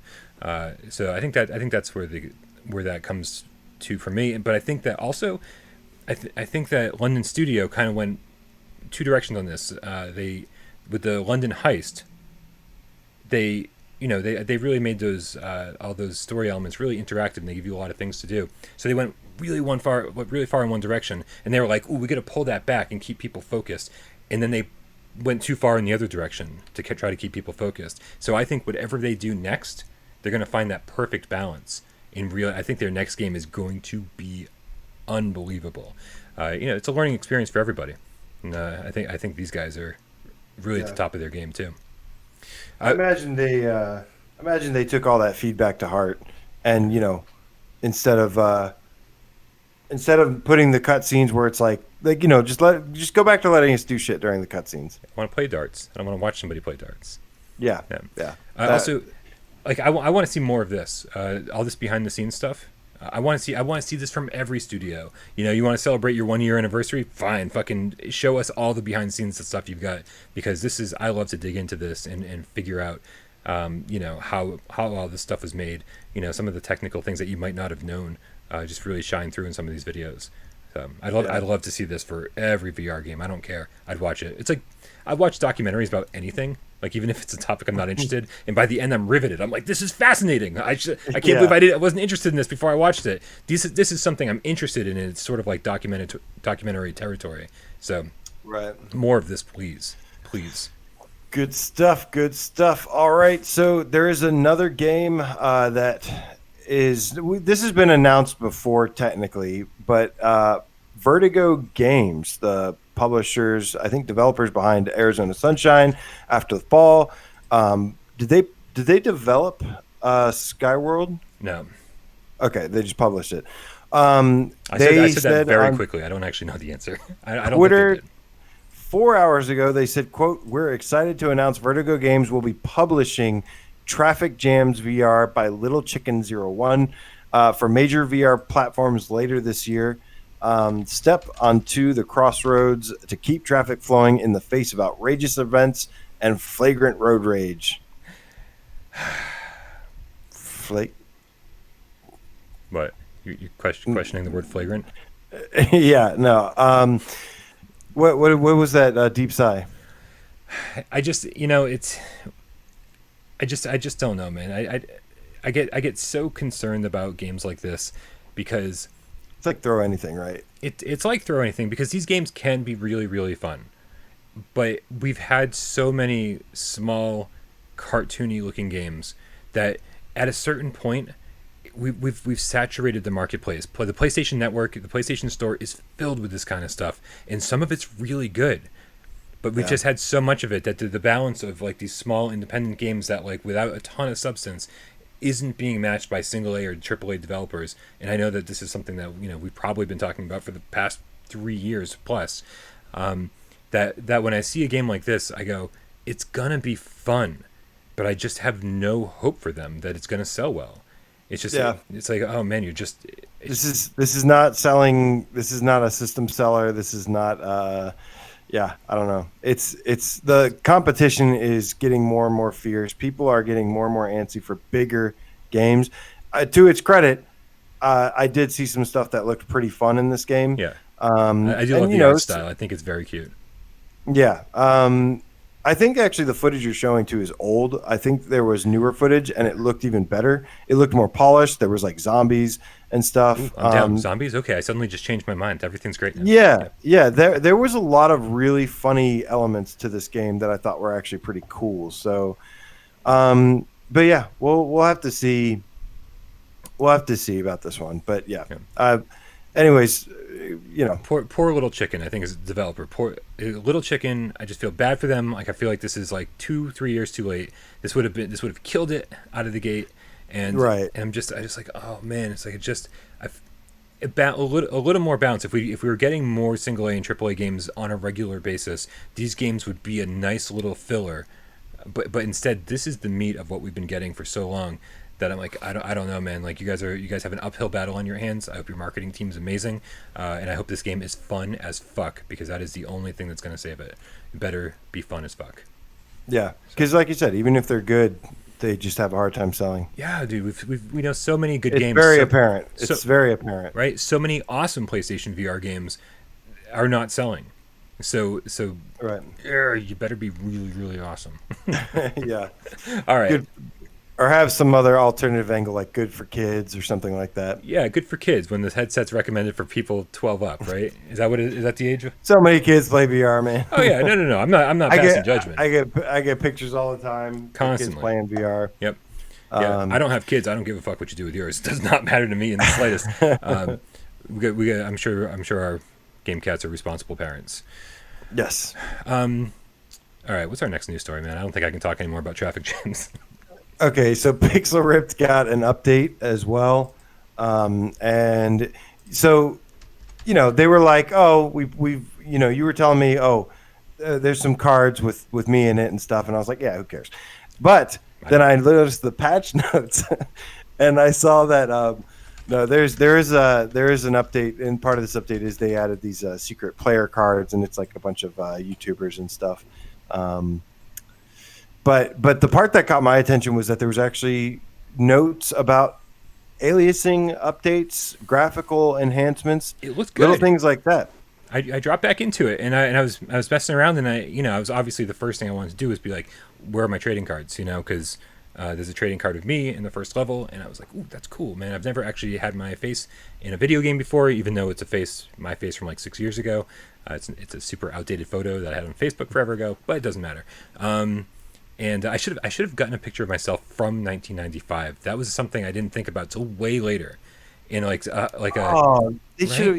have done that for everyone. Right, a junior high picture of me would have been amazing. I had like peroxided hair and stuff, and it was parted in the middle because I was in Catholic school. It's like, oh my god, it would have been hilarious. And I wonder if I sent her a new one, if they could patch that in. They've got enough on their hands. That's the last thing I want to ask them to do.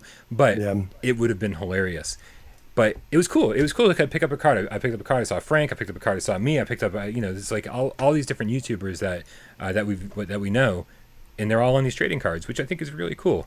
I've never been in a game before, other than my voice and Honor and Duty, but that's it. So, but the game looks good too.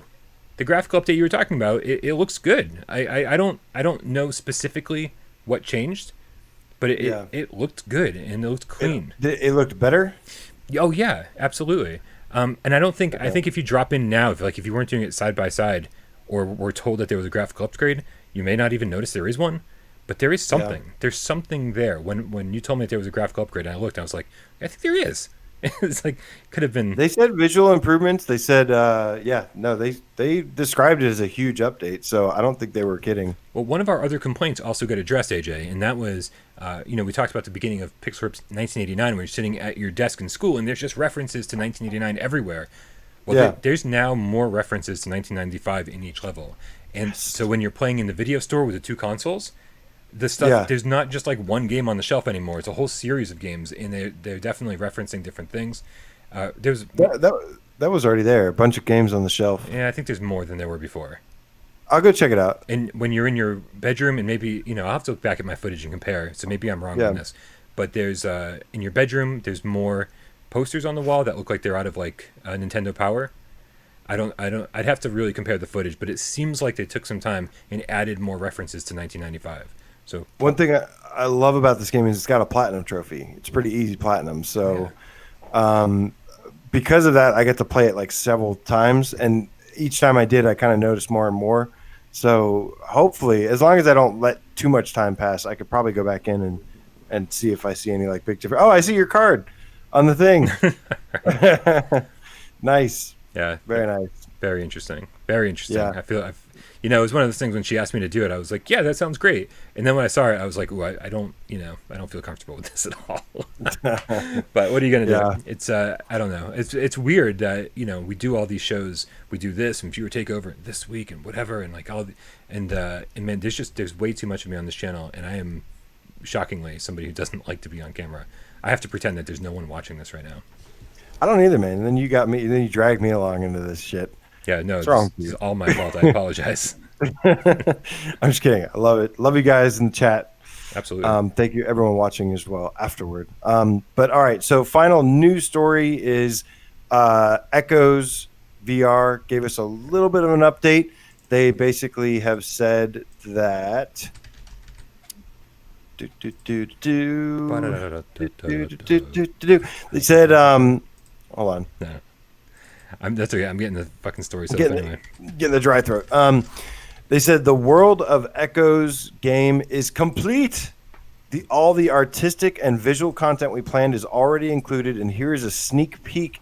We hope you like what you see. And I got to tell you, Echoes VR, I like it. Yeah, it definitely a significant improvement. I think a lot of people were, kind of down on this game, saying it didn't look all that good. And to be fair, it didn't. I mean, it looked kind of like Dark Legion. Oh God. Yeah. And it looks much more polished. Yeah, it just has to play better than Dark Legion. That's what I care about, and not have some the beeping robot, the beeping robot in the cyborg or android girl following you around to talk, saying, "Oh my God, okay." Everything about that game bothers me, but I'm hopeful for this. Now, remind me, or maybe remind you, is this aim compatible, or is this been a move game? I don't know why I'm like not remembering this right now. I don't remember either. I think it's moves. Okay. But I have no idea. Yeah. I'm so happy that there's an update. I think more than what the update is, I'm just happy that there is an update, because it seems like they went silent for a while. They did, and they even came back out and said, we want this game to be, just speaking about like how that last game we were talking about, like not actually before Pixar, the traffic jams one, Mm-hmm. They basically were like, look, we want this game to be as good as it possibly can be. And so they could have just released that thing that they saw before. I mean, when you debuted the trailer on this game back at the awards show, the reaction was kind of like lots of comments about the graphics and stuff. Yeah. And, in VR, it's a lot easier to be like, this looks awesome. Right. But when you're showing it off, it's nice to see that it just looks more polished, something that you can show off flat screen and be like, okay, this is starting to look kind of cool. In all fairness, half the games we showed on the award show still aren't out yet.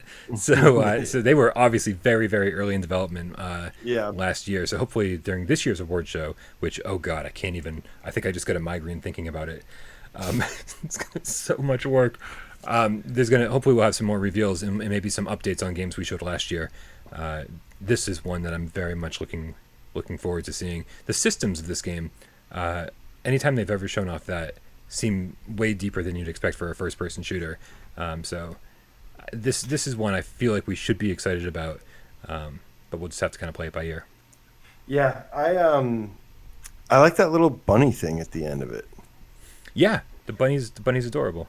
A little like bunny, like raccoon fox something. Yeah. I'm interested to see the animals in this. I want to keep it as a pet. Maybe you can catch them all. I mean, that looks like it's kind of like at your base. It's like little that looks like your hub. It looks like your home base or something there. Yeah. Or maybe it's just where you start out, but I don't know. It's got like tables peaceful. and stuff. It looks peaceful. This is where I want it. This is where I would like to hang out. Yeah, for sure. All right, so that wraps it up for the news. Just a couple quick things. There are some giveaways going on Twitter right now. There's giveaways for Angry Birds, the movie 2. Under Pressure. Not X-Real. Resolution?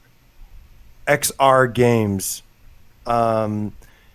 Basically, they said, quote, celebrating our latest award with a free Angry Birds Under Pressure PSVR game giveaway to help keep families entertained during the lockdown. Check the link below. First of all, congratulations for winning the award. Yeah, for sure. Pretty decent game. I played this game with my brother, actually, when he came into town a couple months back. And that was the first time I got to play it like co-op. And I imagine it works a lot like Overcooked. It's actually it requires a lot of focus. like it's not just like a silly can just dick around kind of game. Like you actually have to be pretty focused when you play this, and it gets pretty intense. It's not like that stressful, but yeah. We've also got did you never got to finish reviewing Angry Birds, did you? Or did you? No, not. Okay. I know we had the whole trouble with the footage, which is why we never Yeah, did. and also the problem is when a game really heavily relies on multiplayer, because it's way too hard on single player. It really requires another player to be playing with you on the social screen. I don't have those people in my life. Like I don't have somebody to come over and be like, "Hey, I'll totally play this with you for like 4 hours." Like that's just not a thing I have. So everyone's like, "Oh, you should tell Jeremy to come over," and I was like, "Jeremy, I don't have 4 hours to spend with Jeremy, like sitting on a couch playing a game together." Well, you need more than one person too. I mean, it works with one other person definitely, but It's better with more for sure. Yeah, it's a lot better with more. Trover Saves the Universe. So I posted it in the Discord. So if you are in our Discord, go to the news section, fill out that form, just give them your email, and they're giving out 500 keys for Angry Birds. Trover Saves the Universe tweeted that what if we just start doing a giveaway? I don't know what that means, but I imagine they're going to maybe be doing some kind of giveaway. And then finally, Darkness Roller Coaster guys are doing a giveaway on Twitter as well. All of these I think are retweeted. So if you follow me at Twitter at PSVR Underground, like it says in the thing, then you can see all of these. Good luck to those who enter. Brian. I'm sorry, I'm still rolling my eyes from the shameless Twitter plug. You all know how important Twitter is to me. Okay, I do know how important Twitter is to you, but do you know how important my Twitter? Do you know how important the PlayStation VR award show is to me? David Moore with the "fuck you, I'm Tree Guy" $1.99 donation. He says, "Is there a date for the award show?" So far, the two PlayStation VR award shows we've done have been on the anniversary of the launch of PlayStation VR, which, as we all know, should be tattooed on your ass, motherfuckers.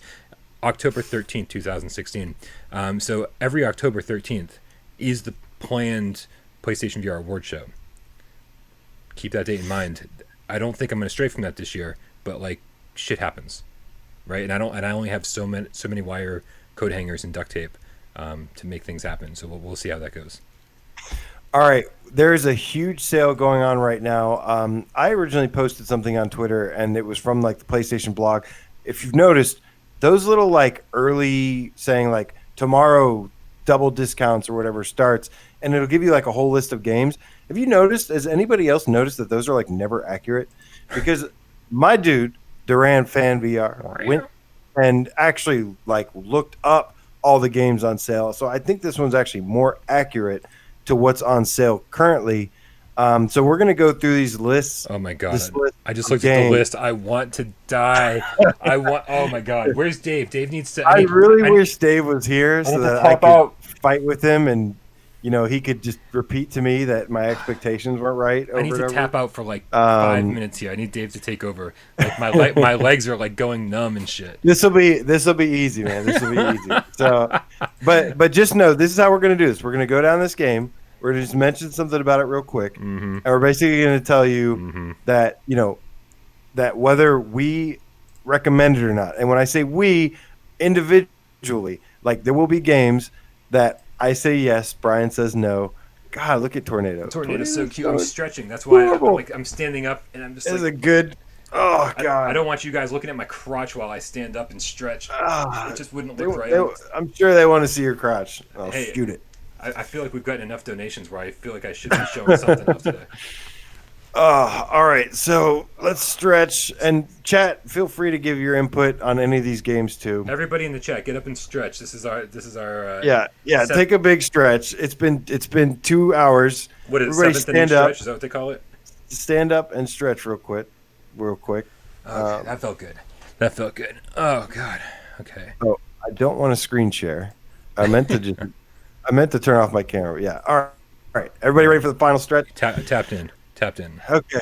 Cool. All right. So first up, we've got Apex Construct for $6.99.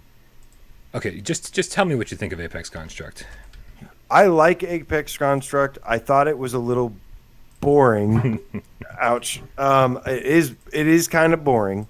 There's not a whole lot to it, but I think $6.99 is a fantastic price for this game. Yeah, absolutely. This world is awesome. I think that the that it's different. It feels like a game I've never played before. I do think that some of it is kind of boring. It feels it feels strange, like you're typing on a keyboard, and I'm like, and that for me that's cool. Like I was raised on programming basic and stuff, so there was some cool nostalgic factor in that for me. But yeah, it's definitely slow paced. But for $6.99, definitely give it a shot. I love the upgrade system. I love the kind of play a level a couple times over to upgrade your skills before you move on to the next one. I really enjoyed that. Also, I didn't spell sail right. Slay. Slay. The PSN slay. Yeah, I really like the I really like the story in this game. I think the voice acting was really cool. And that's what I really liked about it, the story element of it. And then the bow mechanics themselves are pretty good. I think what I didn't like about it was that, like I said, there was a little bit of slow pacing at times. And then there's like 2-3 different enemies throughout the entire game, which kind of sucked. And there's a huge difficulty spike where everyone was like, I fucking give up on this game, and they never finished it. That being said, this world is one of the most impressive worlds I've seen in VR. Wow. So for $6.99, yes, absolutely. Okay. I won't go that die far on that hill. but I liked it. I really liked it. Okay, Apollo 11 VR for $5.99. I don't even know if I have fucking a trailer for this. That should tell you a lot. Nope, Lipnox says Apex has a demo. Try it out and see if you like it. Yeah, there you go. But and honestly, dude, I think when you get down to the $6 price tag, like at a certain point, you go, yeah, anything for $6 is pretty much fine. I'm kind of past that though. I would say like if I don't want to play something, it doesn't matter if it's $2. There's no reason to buy it. This, however, I will say is worth that though. This is worth trying at the least. Even if you don't end up completely liking it. You're still talking about Apex, right? Yes. Yeah. You're talking about Apollo 11? Just making sure I wanted to make sure. Gotcha. Apollo 11, God, like 2 years ago, I would say yes for this. But man, this of all these experiences, this is my favorite one. Oh, really? But yeah. Interesting. But, I mean, like these educational games. Sorry, not experience. Oh, no, because I like Titanic, and I know you didn't like that one. No, I didn't like it. But I think that's tough. This and Titanic are kind of in the same boat for me. But I'm just like, nah. There we go. I finally found the trailer. I just didn't like this one. I didn't like the stuff that the stuff where you actually interact with the game. I thought was kind of not fun. And then I thought that all the stuff where you're not interacting was kind of unimpressive. Gameplay is very terrible. The gameplay is awful. But I'd say this day and age, it's 2020. I'm saying no. Yeah, I'm saying 2020. No too. I'm saying no too. And honestly, like, even if it was free, I'd be like, and I think that's the other part of what you were saying was, you just don't waste your time. Your time's more valuable. Sometimes $6 is maybe something. I would definitely recommend it if it was free. I would absolutely recommend it if it was free. So yeah, $5.99. You can get Farpoint for like $7 now. You can get Wipeout for $5.99. Yeah, like that's no. This needs to be like $1 or $2. Yeah, there you go. And it's just it's 2020. Like I said, even for $1, I'm like, no, thank you. So I'd be very surprised if you had a trailer for this. Arcus Path VR for $7.99. I reviewed this fucking game. How do I not have? You've got to be kidding me! I don't have a trailer for this. God damn it! Talk to me about Arcus Path, man. Tell people out there that have never heard of this game. What is Arcus Path? Arcus Path is it. It's kind of like Marble Madness, but you control the marble with your head, and I was liking this game at first, and the more and more I got into it, I just didn't like the gameplay. Now, this is published by Rebellion, a team that I have a lot of respect for. Same. So it's developed by a team that I have a lot of respect for. But I just didn't think it was very good. Like, I think gameplay-wise, for something where you control with your head, it is just too... It's like there's not enough control. Like... I was playing it the whole time thinking, why can't I just use a joystick to play this? Please let me have a joystick to control the ball and have better control of it. It's too floaty. It's too floaty for me. Dude, it's like Marble Madness if they took out all the fucking fun. Like this game is, I don't like the story segments. They're all shown like in this cool kind of comic book fashion, but it just doesn't. It's just there's nothing happening, and it has absolutely no relation to the things that are happening on the screen. A lot of people when they see the gameplay of this, they go, "Why is there so much pop up?" And it's not actually pop up, as far as I know. It's like a cool kind of tearaway style where like paper is like unfolding in front of you. But it looks like pop-up. It looks like pop-in. It does not look good. It's like but also that aesthetic, that paper craft style that they're using makes every level look exactly the same. It's so boring. And even when I finally get to some challenging levels, because this game is fucking easy as hell, I was like just not interested. I wasn't up to the task because I was so bored of the game. I didn't want to deal with the challenge. If this game had better gameplay, which is like my number one thing, I would have loved this, but the gameplay, the controlling of the ball is just not very good, and that's we love these guys, and I think they just dropped the ball big time. Yeah. So it's all right. No. It's definitely a no over here. Yeah, no, that's a no. ATV. Speaking of no, ATV Drift and Tricks Definitive Edition for $7.49. Yeah. Oh my God, crap! I have a trailer. I can't believe it. This is the same game as Motor Racer 4, by the way. It's exactly the same game, 100% the same game. It's some of the same courses. It's everything. Even the interface is exactly the same. David Moore says, "Looks like a will game for Arcus Path." It's totally a will game. Squishies is so much better than Arcus Path, and that's saying a lot. Sometimes a picture is worth 1,000 words. Sometimes Squishies is worth. Sorry, didn't mean to cut you off there, but that made me laugh. Yeah, no. This is a no for me. This is a no. The only VR element, because Motor Racer 4, I talk about this game like it's Motor Racer 4 because it's the same game. They just reskinned it with ATVs, which is fucking ripoff, right? They didn't even tell anybody. It should have been ATV DLC instead of a whole separate ATV game that they didn't tell anybody was the exact same game as Motor Racer 4.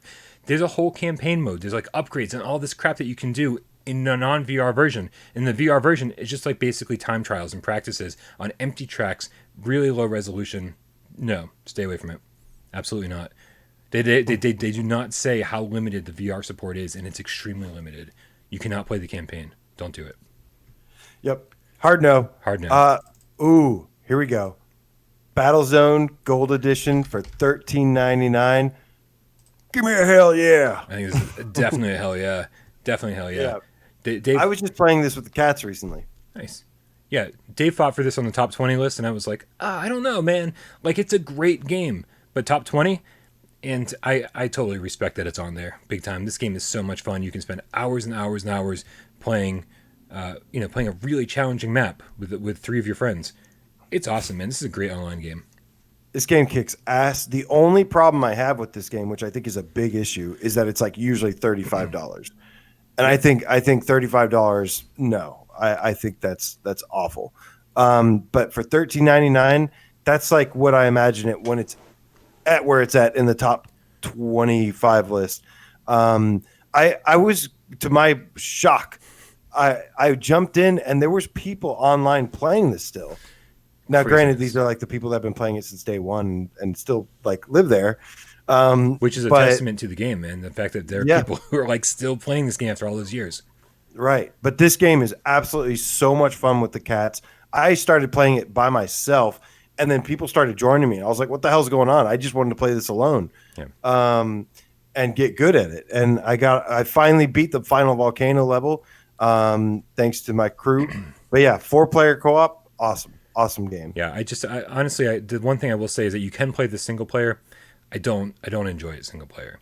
It really does require so much teamwork, and you got to stay together because the first thing you should do is upgrade your healing ability. And so as long as you guys stay together as a team, everyone's kind of constantly healing each other just by staying in close proximity. Right. But that's way harder to communicate with your AI teammates, and it's like, I just would rather play this with people instead of not people. Yeah, it's definitely more fun co-op, but I was jumping in there to play single player. That was the whole point. I started doing, and then like, GameCat started joining me, people from online started joining me, and I was like, all right, let's just go with it. So that was my experiment I was trying to do. But this is still a yes, and go play it with the cats. Definitely a yes. Also, in case you hear sirens, they're on my end. Next up, we've got Box VR for $14.99. I mean, I think this is an easy answer. As far as I'm concerned, this is an easy answer because Easy answer for me. yeah, because it's a great workout, and as long as you're looking for a great workout, there's a ton of songs. There was a ton of free DLC. There's recently paid DLC, but you don't actually really need that, to be honest with you. It's probably the best fitness game out there. Maybe.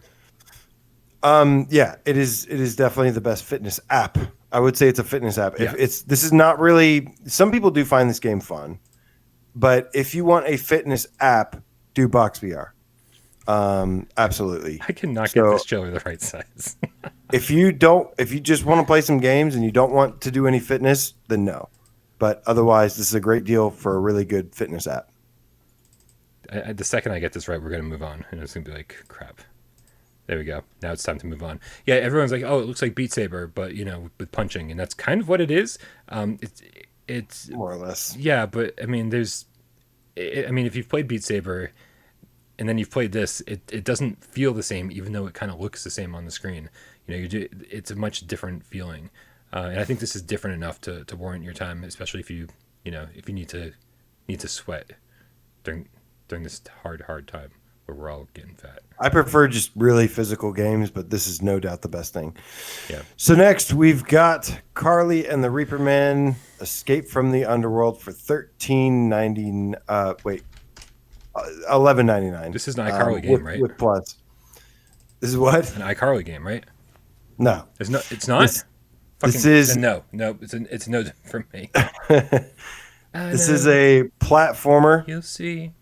Somehow the world will change. That is what is it called? Asymmetrical gameplay is what they say is the term. So wonderful. This is great. How much is it? $12? What? It's actually $12. Nice. Yeah, this was you reviewed this for Without Parole. I did. If you love platformers, if you are like a hardcore platformer lover, easy yes. If you're not a hardcore platformer person, then no. Yeah, because unlike Astrobot, it is way more about the puzzle platforming than about the platforming, right? It really does require some pretty quick movements and multitasking. The cool thing about this game is it's pretty much an 8-hour game. It's 8+ hours. It's 8 hours to beat the game. I absolutely love this game. It's like a platformer made by Tim Burton. And I loved it. It's actually got really good graphics, and they've made a lot of tweaks to it. So there's like some parts where you're not at like this huge disadvantage. The other thing about this game is my friends really enjoyed playing as the Reaper Man in this game because Nice. This is a local co-op game. If you're looking for a local co-op game, this is also a yes. If you A, love platformers, B, want a local co-op game, it's a yes. But yeah, the Reaper Man grabs blocks, creates bridges, stuff like that, and they can see only they can see certain things that the person playing on the TV can't. So that was one thing that's really just fun about it. But the person without VR didn't like showing it to friends. They didn't enjoy playing the platforming as much as they did the Reaper Man. Yeah. Give it a thumbs up, man. This game's a lot of fun. Love this game. Dirt Rally plus VR bundle for $7.99.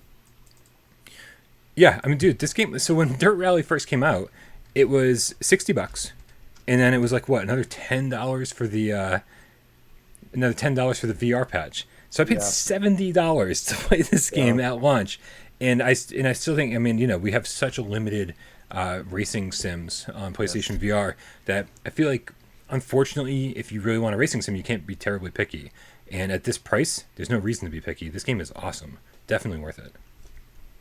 Yeah, I think you should absolutely give this a try. I don't know how it looks on an OG PS4. Looks fine. But this is I mean, just in terms of gameplay and like depth, this has got it. Dave's back. Look who's talking now, bitches. What did I miss? Well, I mean, we're going through the sale. Everything. So we're cool. Just quick rapid fire answer, Dave. Apex Yeah. Construct $6.99. Yes or no? Good. Yes, good. Apollo 11 $5.99. I didn't like it that much Arcus in any Path case. $7.99. Nah, what the fuck's $8 for Arcus Path? No, wait. Next. ATV Drift and Tricks Definitive Edition $7.49. That should be free. Thank you. It should be free download. Battlezone Yeah. Gold Edition $13.99. Battlezone it's worth it at full price. Buy the fucking thing. It's incredible. Buy it. Everyone should buy it. Box VR $14.99. Yeah, everyone needs to work out these days. Carly and the Reaper Man for $11.99. Just for you, AJ, I'm going to say thumbs up on that one. Nice. Dirt Rally plus VR bundle $7.99. Incredible. Unbelievable deal. Okay, you are caught That's up on the the sale. full game, entire game. Dave, I was just telling people we paid $70 for that at launch. We paid $60 for the game and then $10 for the VR upgrade. It's like, Yeah. It's like, so this is a fucking amazing deal. And I wasn't even pissed at the time. It's so good. Oh, totally. Yeah. Totally. At that point, I was like, I'll pay $70 for every full-fledged VR game. And I still would, actually, at this point, just to make sure that they get here. But what are you going to do? AJ, what's the next game on the sale list? Lipnox says God Cannon is Dirt Rally worth it even if you expect to never win a race. It's all about managing Well, so expectations, AJ. you're pretty much racing yourself for the most part, which is kind of, for me, was kind of comforting because, like, you're not worried about, is this guy going faster than me? You're worried about, do I know how to react when the dude in my cockpit says, left 6 coming up? You have to learn what those things mean. And then you're kind of just teaching yourself to get better. There's no real competition except for against yourself. It's So, all about getting good, man. Yeah. Dirt Rally is the Dark Souls of racing games. Okay, I'll go oh, there. if you Yeah. mess up once, you fucking dead, man. Yeah. pretty much, pretty close to that. All right, And it's pretty comfortable for the most part, but if you flip off a ledge or something, man, good luck. get in trouble for it. Yeah, but people who don't have their legs might just drive safe, is what I'm saying. We do have a quick tip from Donatello, the scientist game cat. Pass me a ninja slice. Fuck you. Donation. Says just got a T150. Nice, man. Congrats. Says what's your guys setup? Nice like? work. I have a HOTUS. I have a 3D rudder, but I don't use it. And then I just have the normal stuff, the aim controller, the move controllers. The HOTUS is great and very cheap compared to the racing wheels. I think the T150 is what, like $200 or something like that? It's quite expensive. Yeah, I'm actually looking forward with the force feedback and all that. I'm looking forward to picking up a solid wheel next gen because I've kind of got this sort of cheapo one, and it was just sort of like, okay, just to have something, but it was too. It's not. I don't know. I just need to upgrade. Maybe. I think the reason they're so expensive is because they're like flimsy unless you do it right. Right. And so to have a wheel that feels like it's attached to a real car takes some weight and some quality of design and stuff that I think the HOTUS feels okay being a little plasticky and stuff. It's no big deal. Let me tell you. Sorry. Whoa. We're getting a different perspective on AJ. I was going to interrupt you. Oh, we're getting it. Whoa. Has that been there the whole time? Has that just been sitting there the whole time? I just scooted it up. So here's my HOTUS flight stick. This Mm-hmm. is a wooden nightstand that I actually mounted this wheel to. I always tell the story about mounting When you a say wheel. you mounted, did you glue it? How did you? No, How did you mount? There's a big One leg at a bolt time, on the. Dave. There's a big. Oh, bolt you're on like a the- handyman. Okay, I got you. There's a big bolt on the bottom of this thing, and yeah, I drilled a hole through this wooden table, and then connected the wheel to it, and then I've got the T150 Pro, so it's got the silver pedals. Ooh, I like the pedals. It's That got is the nice. metal. It's got the metal pedals, and then it's also got the clutch. So Pedals. next thing I've got to get is the shifter. I don't have the shifter yet. Oh yeah, because you probably can't use the clutch without a shifter, right? How would you do that on an automatic car? You can't just like pop Right. the clutch if you got nothing. Okay, that makes sense. T150 So Pro is amazing. T150 is also really good. Good pickup, Donatello. So the shifter is just like an add-on you can attach with like some port on the thing. Yeah, Okay, cool. How much does that cost by itself? dude, it's expensive.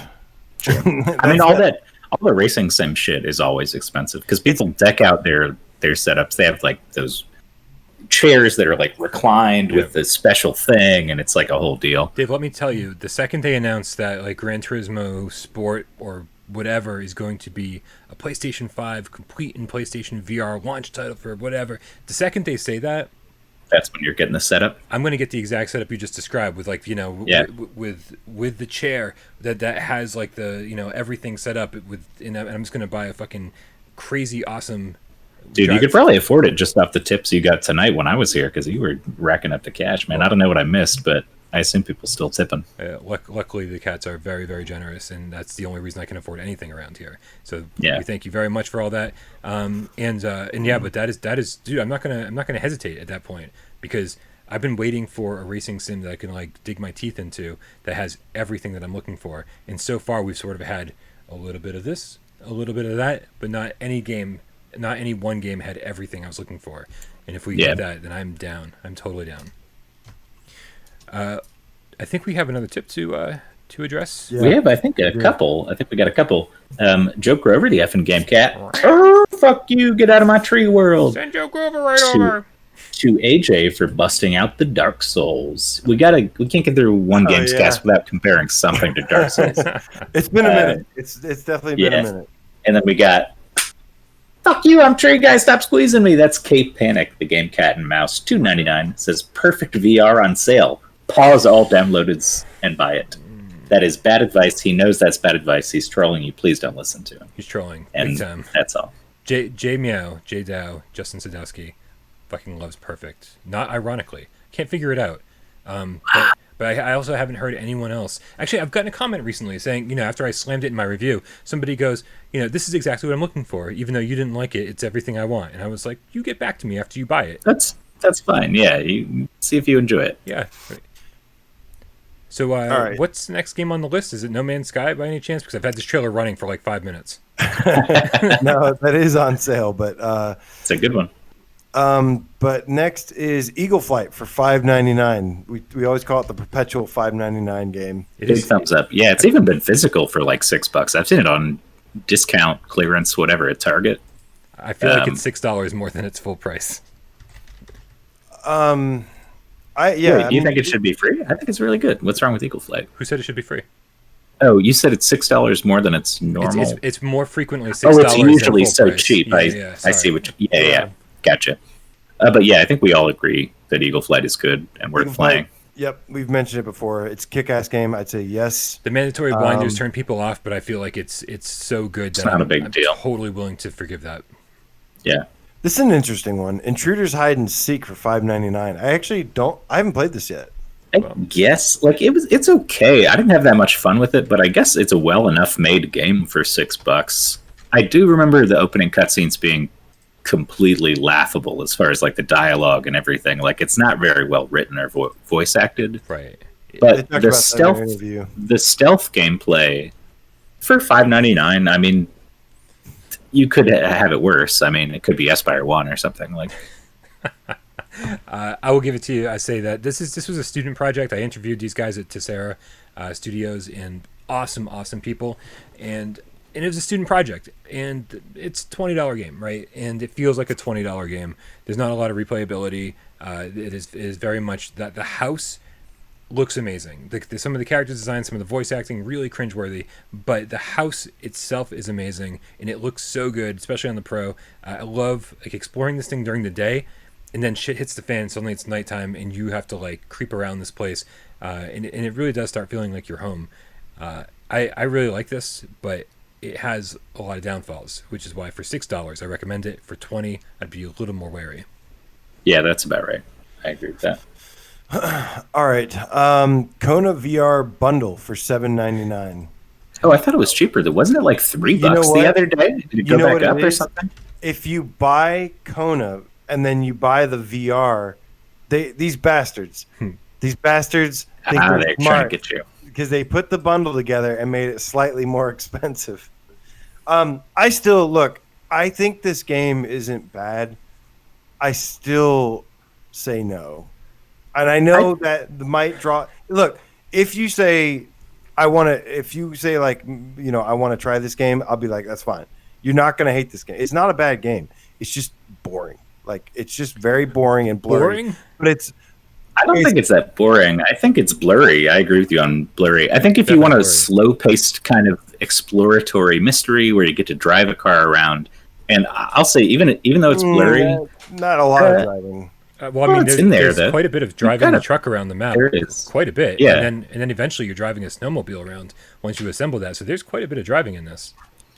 Yeah, and it's pretty well done. And the other thing too is, it's not like the biggest budget game. It's not the best looking game, but it made me feel the coldness of its environment very well through its design. Whatever, there's some thing about it that I can't exactly describe, that just like you feel like you're in this wintry environment more than some other games that do environmental effects or sort of like themed areas or whatever. Like it really sells the kind of immersion in that snowy wasteland kind of place that you're at. So Yeah. I think it's okay. I think people are, if people are still out there going, why aren't there more full-fledged, like full-length games on PlayStation VR? Go check into this one. It's it suffers a little bit because in the non-VR version, the map in the journal are so easy to read. It's right there on your screen, pretty crystal clear as to where you should be going next and what you should be doing. To the detriment of PlayStation VR, these things are totally illegible. You have no idea where you're supposed to go, so it's a lot of just like, I'm just going to wander this way, I'm going to go to this place and see what happens, and then you kind of stumble into where you're supposed to go next. It's an issue if you're like trying to blast through the game. It's not an issue if you're just like, I'm just going to fucking chill and do this. Somebody said it needs zombies, and the funny thing is that there's kind of like some supernatural mysterious shit going on anyways. Not zombies, but there's like frozen figures everywhere, that there's something behind that you have to piece together the mystery. So it is a little spooky sometimes, I think. I think I said the last time it was on sale, I compared it to like Twin Peaks meets X-Files. Yeah, that sounds pretty spot on. I like the narrative. So yes, from you guys. Yes, definitely. I mean, it's at $4. Yeah, I mean, I'm still going to be. I don't know. I don't think it's bad. I think if you don't want a slow pace, though, like Delirium Drew said, then if you don't want anything slow paced, then yeah, skip it. But if you don't mind something slow paced, then go for it. Moto Racer 4 for $7.99, guys. We already talked about this when it was called ATV Tips and Tricks. Because it's the same fucking game, is why. You're just on a motorcycle instead of an ATV, and that's the only difference. Same exact game. It's just a same maps, everything. Yep. Yeah, totally bullshit. Hard no. Hard. And these have physical releases too, which blows my fucking mind. I bought the physical release for Moto Racer 4. Oh God. Yeah, Ugh. I didn't know. Sorry, man. I didn't know, man. I had to take the hit for the cats. It's all good. All right, so no for all three of us. Believe that's a no. Off with the head. No Man's Sky for $24.99. Now we've talked about this before. Well, I think it is basically worth $24.99. You can get this game on sale for like $10 anywhere. Well, I'm also physical. Yeah, physical. The original version is cheap. You can get the physical version of this game like everywhere. So the other thing is, wasn't this a free PS Plus game at some point? No Man's Sky? No, I swear it was. Are you sure it never? I'm going to double check because I swear to God I thought it was at one point. Because I'm pretty sure it wasn't. But double check.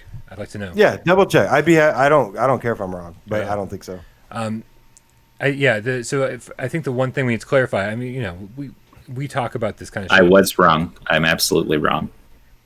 Although, interestingly enough, it does not require PS Plus to play. That is interesting because that makes it only the second PlayStation VR game that you can play online without PlayStation Plus. Second to Rec Room, as far as I know. The thing, so I know, like, when we talk about PlayStation VR and these games constantly, it's common knowledge for us. But if there's any new viewers out there who don't know, the Beyond VR update, you can buy any version of No Man's Sky for PlayStation 4. Digitally, physically, does not matter. In all of the upgrades, everything is a free download, free patch. So yeah, I mean, at this point, the game, if you buy a physical disc for $10, you're getting essentially a sequel to that game for free. Yeah. You know what I mean? Like this, they've added so much stuff and they're not stopping. So, yeah. It's one of the most expensive packages you can pick up in the world. Like, buy it as cheap as you can, but yeah, absolutely buy this game, just not from this sale. Yeah. Get it anywhere else.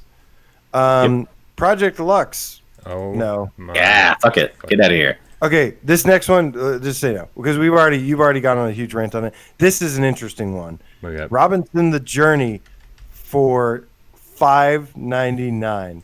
Now, I am already probably of hate the you three of guys us. because I know I'm Of the going to three be of mad us, at you. no, of the three of us, I think I dislike this game the most. I'm close. I didn't like But- it that much. But this game never, ever goes on sale. And just because of this crazy turn of events, like this is like watching an eclipse happen. Just because this game is $6, I'd actually say yes, just to try it out and Yeah. see if you like it. I think for $6, it's not bad. When it came out, it was expensive. It was blurry. It was frustrating because mainly you're holding a move controller the whole goddamn time in the game, and you can't use the move controllers. They never added that. And there's a lot of climbing and stuff But that you Dave, have to do wait, hold by on. pressing the L2 and the R2 and the L2 and the R2, and it's a real. It's not Now, that Dave, fun of a mechanic. I don't AJ, know if that's fair. I don't What's know. not if that, fair? I don't that you know, just because you had the expectations of it having moved. Oh my god, fuck up! I knew you were trolling. I knew you were trolling as soon as you That's said so that. good because No, it's because in all fairness, they never announced that they were going to add move support. Never. You can look anywhere. No, they never, as far as I can tell, they never announced they were going to do it. They said they'd look into it, but they never were like, oh I'm yeah. just saying, if you design a game where the controller, like your character is holding a move controller, That is the your entire- expectation, Dave. based on That the is your okay, all right, expectation. let's move along. Let's move along. didn't So think it was going to have move I'm control. gonna Is my give this- is my mic too loud? Because people are saying, "Can you do something about my mic level?" Oh, Am I blowing you guys out or something? Should I turn it down? I didn't hear anything. Did we miss? We might have missed a tip from K Panic. Actually, K Panic. Did you get the last one that said? No, I didn't. It was K Panic, the game Cat and Mouse, with the $2 donation. Says, "I apologize, typo. Pitch Perfect on sale." oh, on holy iTunes. crap! I saw that and I totally didn't. Okay. Yeah. Well, He's got another one too. Sorry, dude. Well, K Panic also did another donation, $2.99 donation. Said Robinson's like NSYNC. Bye. So Okay. that has the K Panic Well, stamp of approval. Yeah, I was like, he didn't spell it BYE bye like in sync. So BUY bye. I wish you totally guys had- agree. I wish they had told us about the audio issues, like maybe as soon as I joined, because everyone's like, "Yeah, it's like a rock concert when Dave talks. It's way too fucking loud. The gain on his mic is super high." I don't know. It Is does it seem like getting it does seem like better? you're a little distorted as far as audio quality goes. in the volume as much as I In can. the here. volume, Everyone's saying thank you. but, Yeah. but you went too far in the other direction, Dave. I think you turned back up a little bit. I think you're okay. Yeah. Joe Grover Oh. with the $2. Joe Grover, the effing game cat, I should say, address him by his title. With the $2 donations, is guys, talk about how beautiful Robinson is. Robinson is so beautiful. Robinson is one of the best looking games on PlayStation VR, and it is just you look out and it's just like maybe you can't go everywhere that you can see, but it looks fantastic. If you've got a pro, you owe it to yourself to play this. I know it's a little bit slow paced and it's kind of like a collectathon. Janky. I didn't find it janky even in the slightest. Janky, yeah, because it's janky. It's Wait, explain No, why it's it's- janky. Talk to me.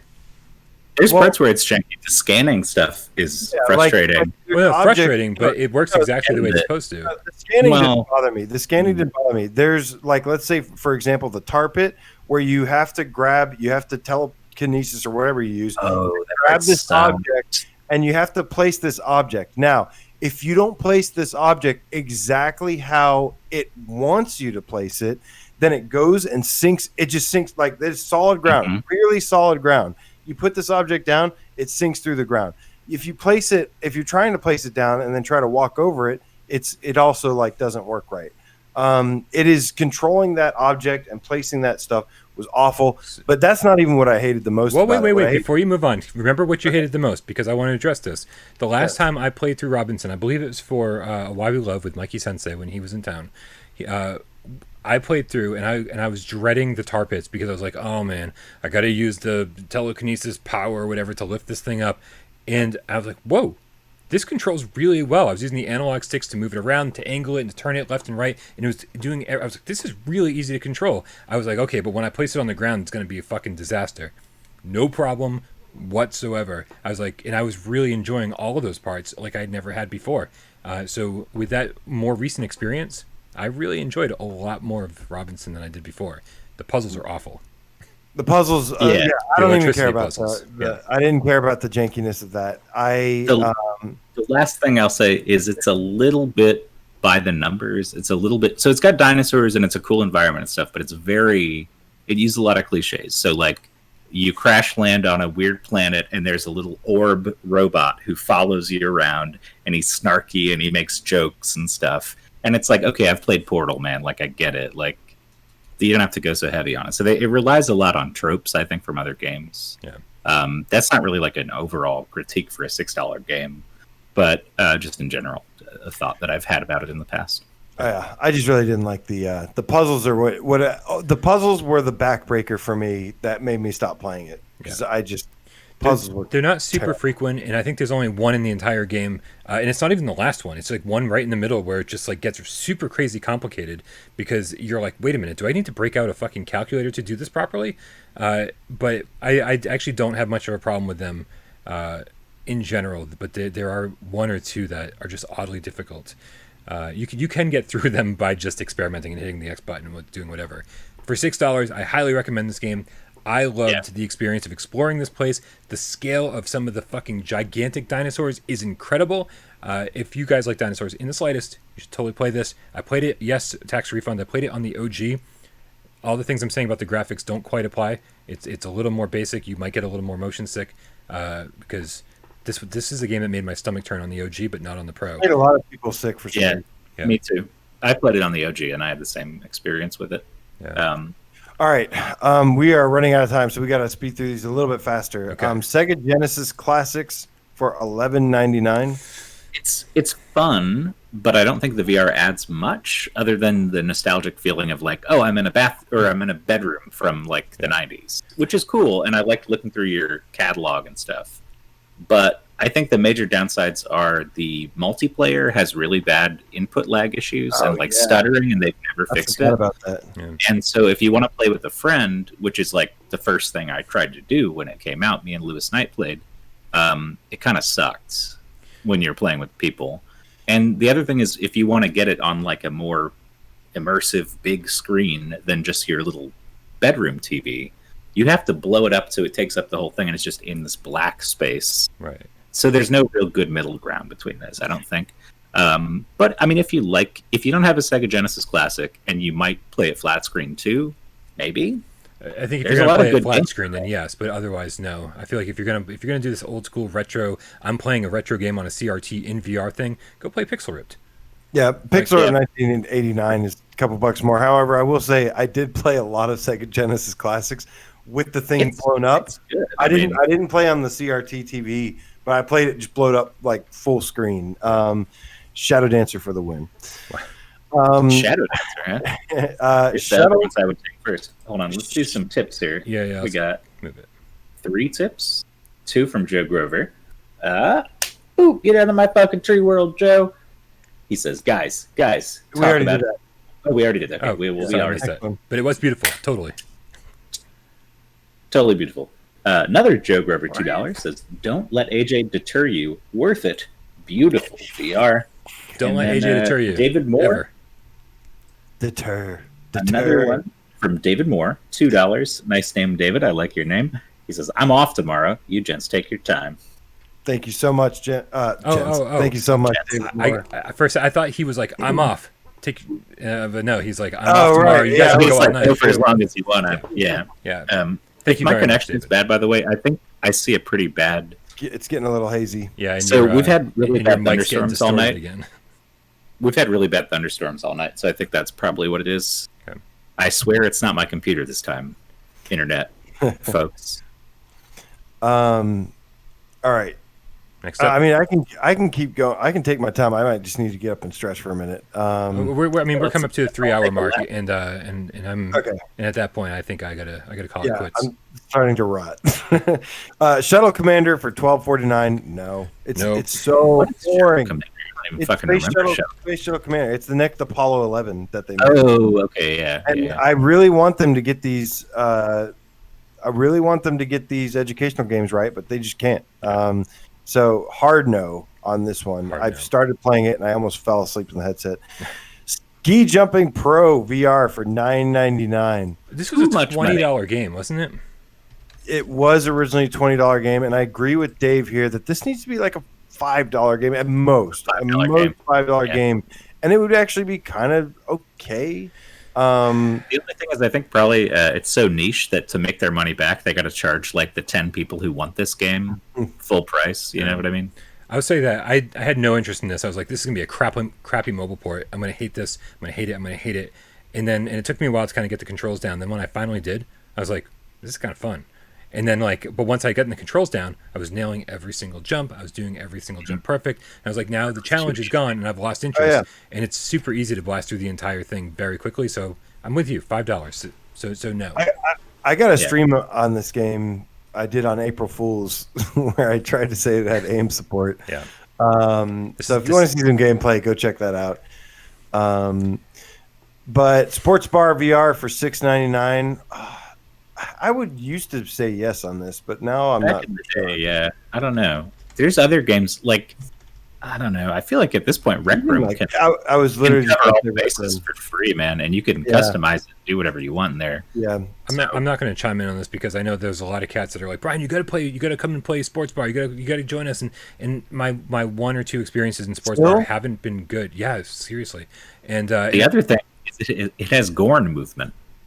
You pull the world. It's stupid. I hate that. Yeah, it's been so long since I played. I don't even remember that. Yeah, dragging yourself. It sucks. I haven't played this since Dr. Doom's birthday, which was right around the time. Brian, you were working on the very first PSVR award show. That's the last time I played this game, and it was a lot of fun. I had like Dr. Doom, JD Max. There were so many other people there. A lot of people were there. I'm sorry if I forgot you, but yeah. Oh, I think maybe like Rhodey was there too. Probably it was a lot of fun. All the OGs. Yeah. All right. Next. So no on Sports Bar VR, although it's not that bad to be honest. It's not terrible, but it's a pass. Curious Tale of Stolen Pets for $7.49, the price that it should be. Yeah, normally. That sounds right. I agree. Yeah, I think it's a fun game. It's just too short, but I think it's fun, kind of like searching through these environments, collecting the hidden objects and stuff, and trying to figure out these like kind of minor puzzles. $7.49 sounds like the right price for this. Especially if you want to keep your kid off your back for a night, you know, these days when everybody's living on top of each other. It wasn't necessarily fun that I had with this game, but it was like I loved the art design of it. Yeah. Like I really liked it. It reminded me of that. It's got that Frosty the Snowman claymation, old school claymation puppet mixture. I forget what it's called thing, but stop motion. Yeah, stop motion animation, right? It's not a priority on this list, but I would still say yes for that price. I would say yes.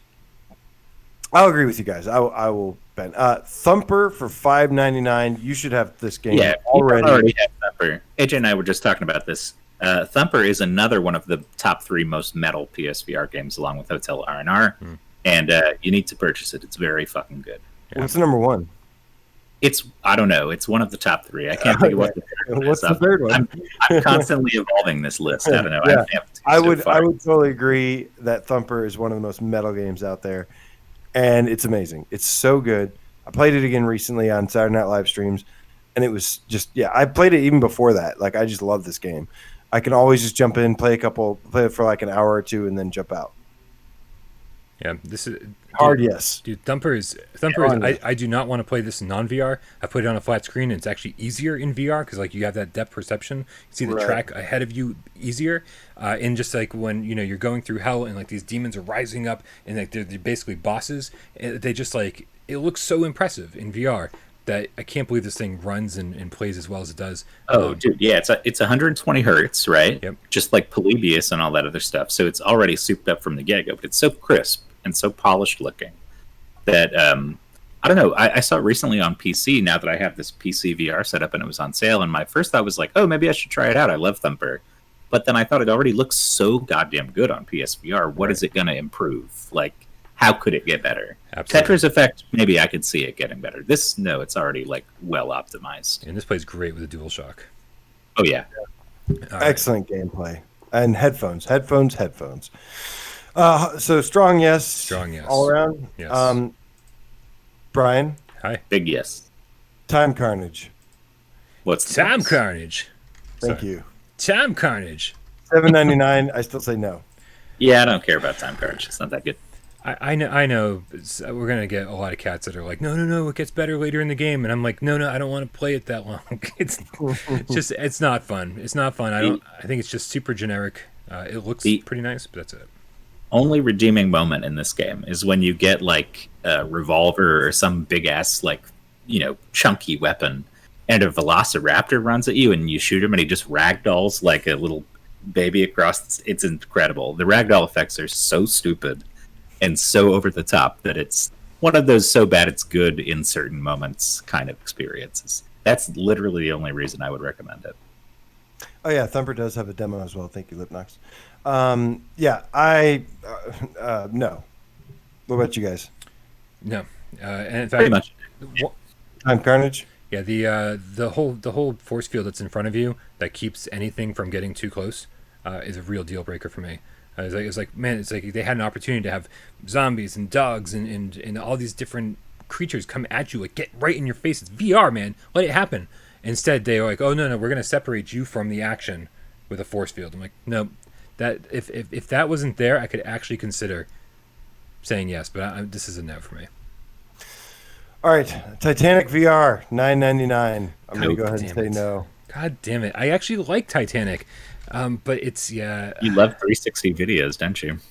That's like one very small part of this game. I know. I'm just messing with you. Yeah, screw that part. The the game itself was just for me just too buggy, too boring. I enjoyed going into the wreck and exploring and moving things, like looking for cool things. I enjoyed it once or twice. $10 is tough. If it was like $6, I'd be like, yeah, why not? But here's a legit question I have: should someone buy this on sale now, or wait until Freediver Triton Down is on sale for the same price and just buy that instead? If you like exploring a downshift, Freediver is a much better game. It's if that's what Freediver was just on sale. But it's such a different game. They're both underwater, but they're radically different games. And yeah, one's good. They are, but I'd rather be trying to escape the Titanic than just kind of searching around it. Yeah, I think my review was for this was pretty positive, but I think I wouldn't pay more than like $6 for it at this point. You know, we've got so many better options. All right, Tohu Kabuto 5 Burst Battle. We already talked about the VR mode is very limited. Well, it's not that limited. I mean, compared to some fighting games, it's not like Tekken where you can't actually have a fight with people. True. You can set up a fight. You can fight people in this game. It's just very awkward. The camera's third person. It's all click turning, if I remember correctly, for the camera angles. But then also, it plays like a Dreamcast game. Like it seems like it is a Dreamcast game. I don't know how it's a PS4 game. Yeah, no, there's just nothing appealing about this to me whatsoever. So that's a no. I mean, you know, if there's somebody in the Discord who told me that they bought it because they were just interested in something kind of weird and, you know, that you don't see that often. Yeah. Because we really don't have many fighting games, to be honest. And it is a little bit like... just to see. You should play it on a live stream. I want you to try it out on the Saturday night. I need to try this out. But it's the meat of this game is if you played Virtual On... You ever play Virtual On? Yeah, no. Oh. It's a lot... It plays a lot like that. But the meat of the game is in non-VR, though. So it's like you're just basically doing like single matches, right? Like you're not playing through a campaign of any kind.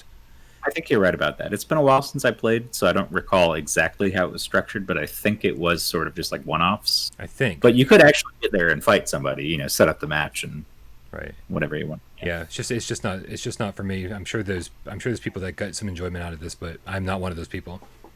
It's somewhere between a mode and a game.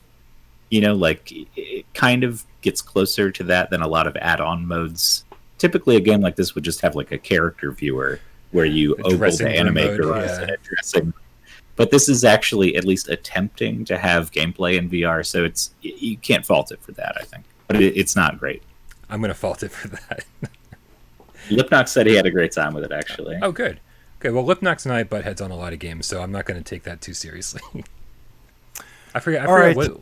Lipnox, what's the last game we disagreed on? I forget what it was. We were just talking about. So you guys both say no. I'm gonna actually buy this game because I need to play it. Yeah, I want to watch you play it sometime. Okay. I don't know. I'll watch you play it. Trover Saves the Universe for $17.99.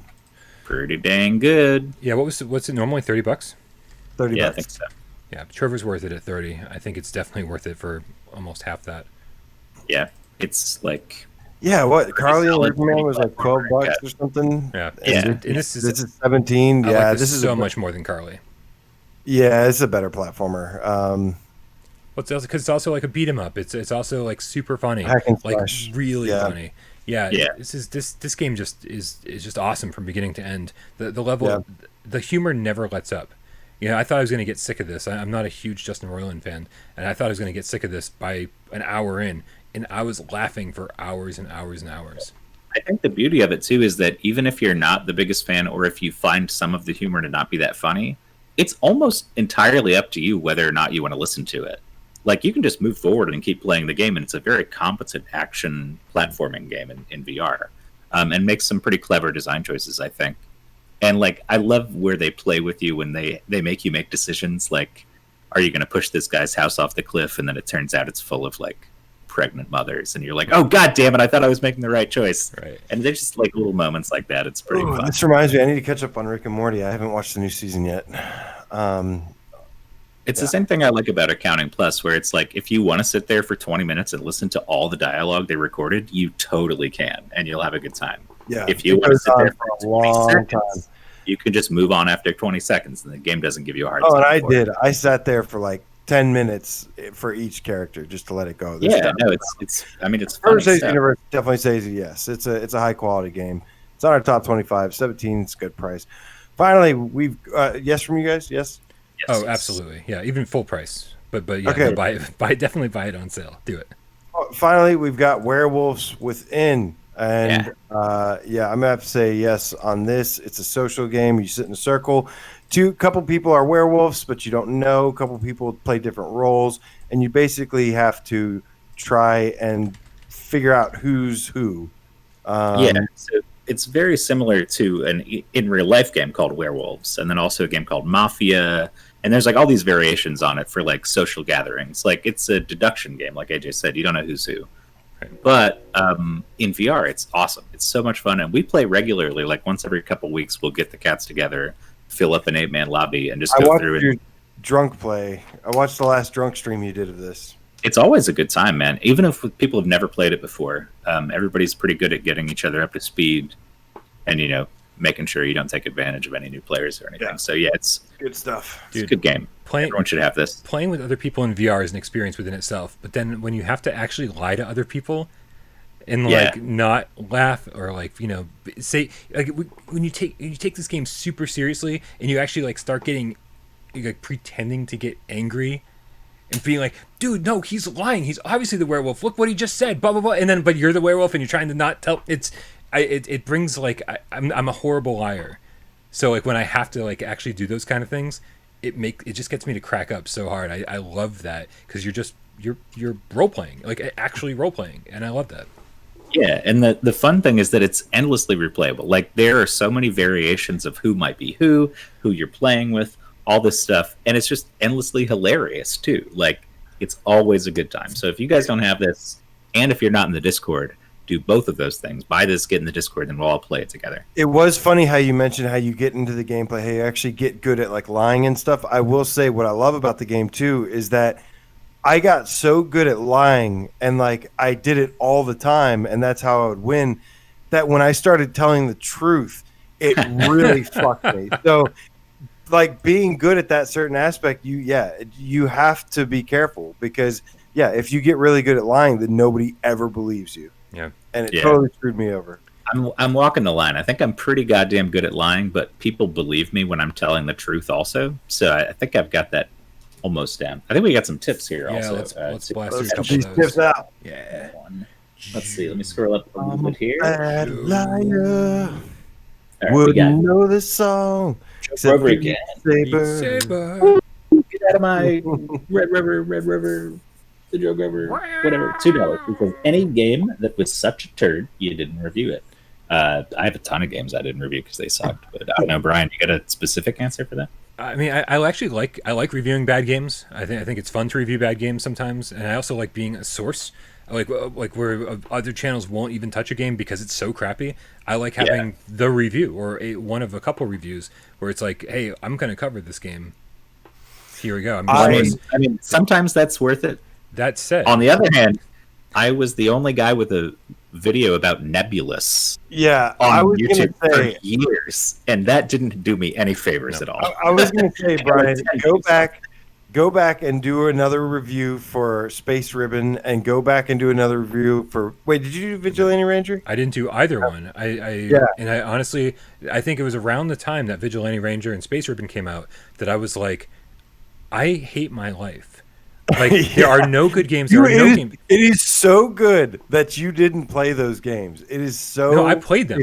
I played them. And I was like, if I spend the next 10 hours of my life writing, capturing footage, editing, doing voiceovers for a game that literally makes me want to drive a screwdriver through my forehead, then I might actually do it. And it was during a time where like PlayStation VR wasn't getting any good games, and this was like kicking us while we were down. And the fact that you reviewed these games, I was like, you know what?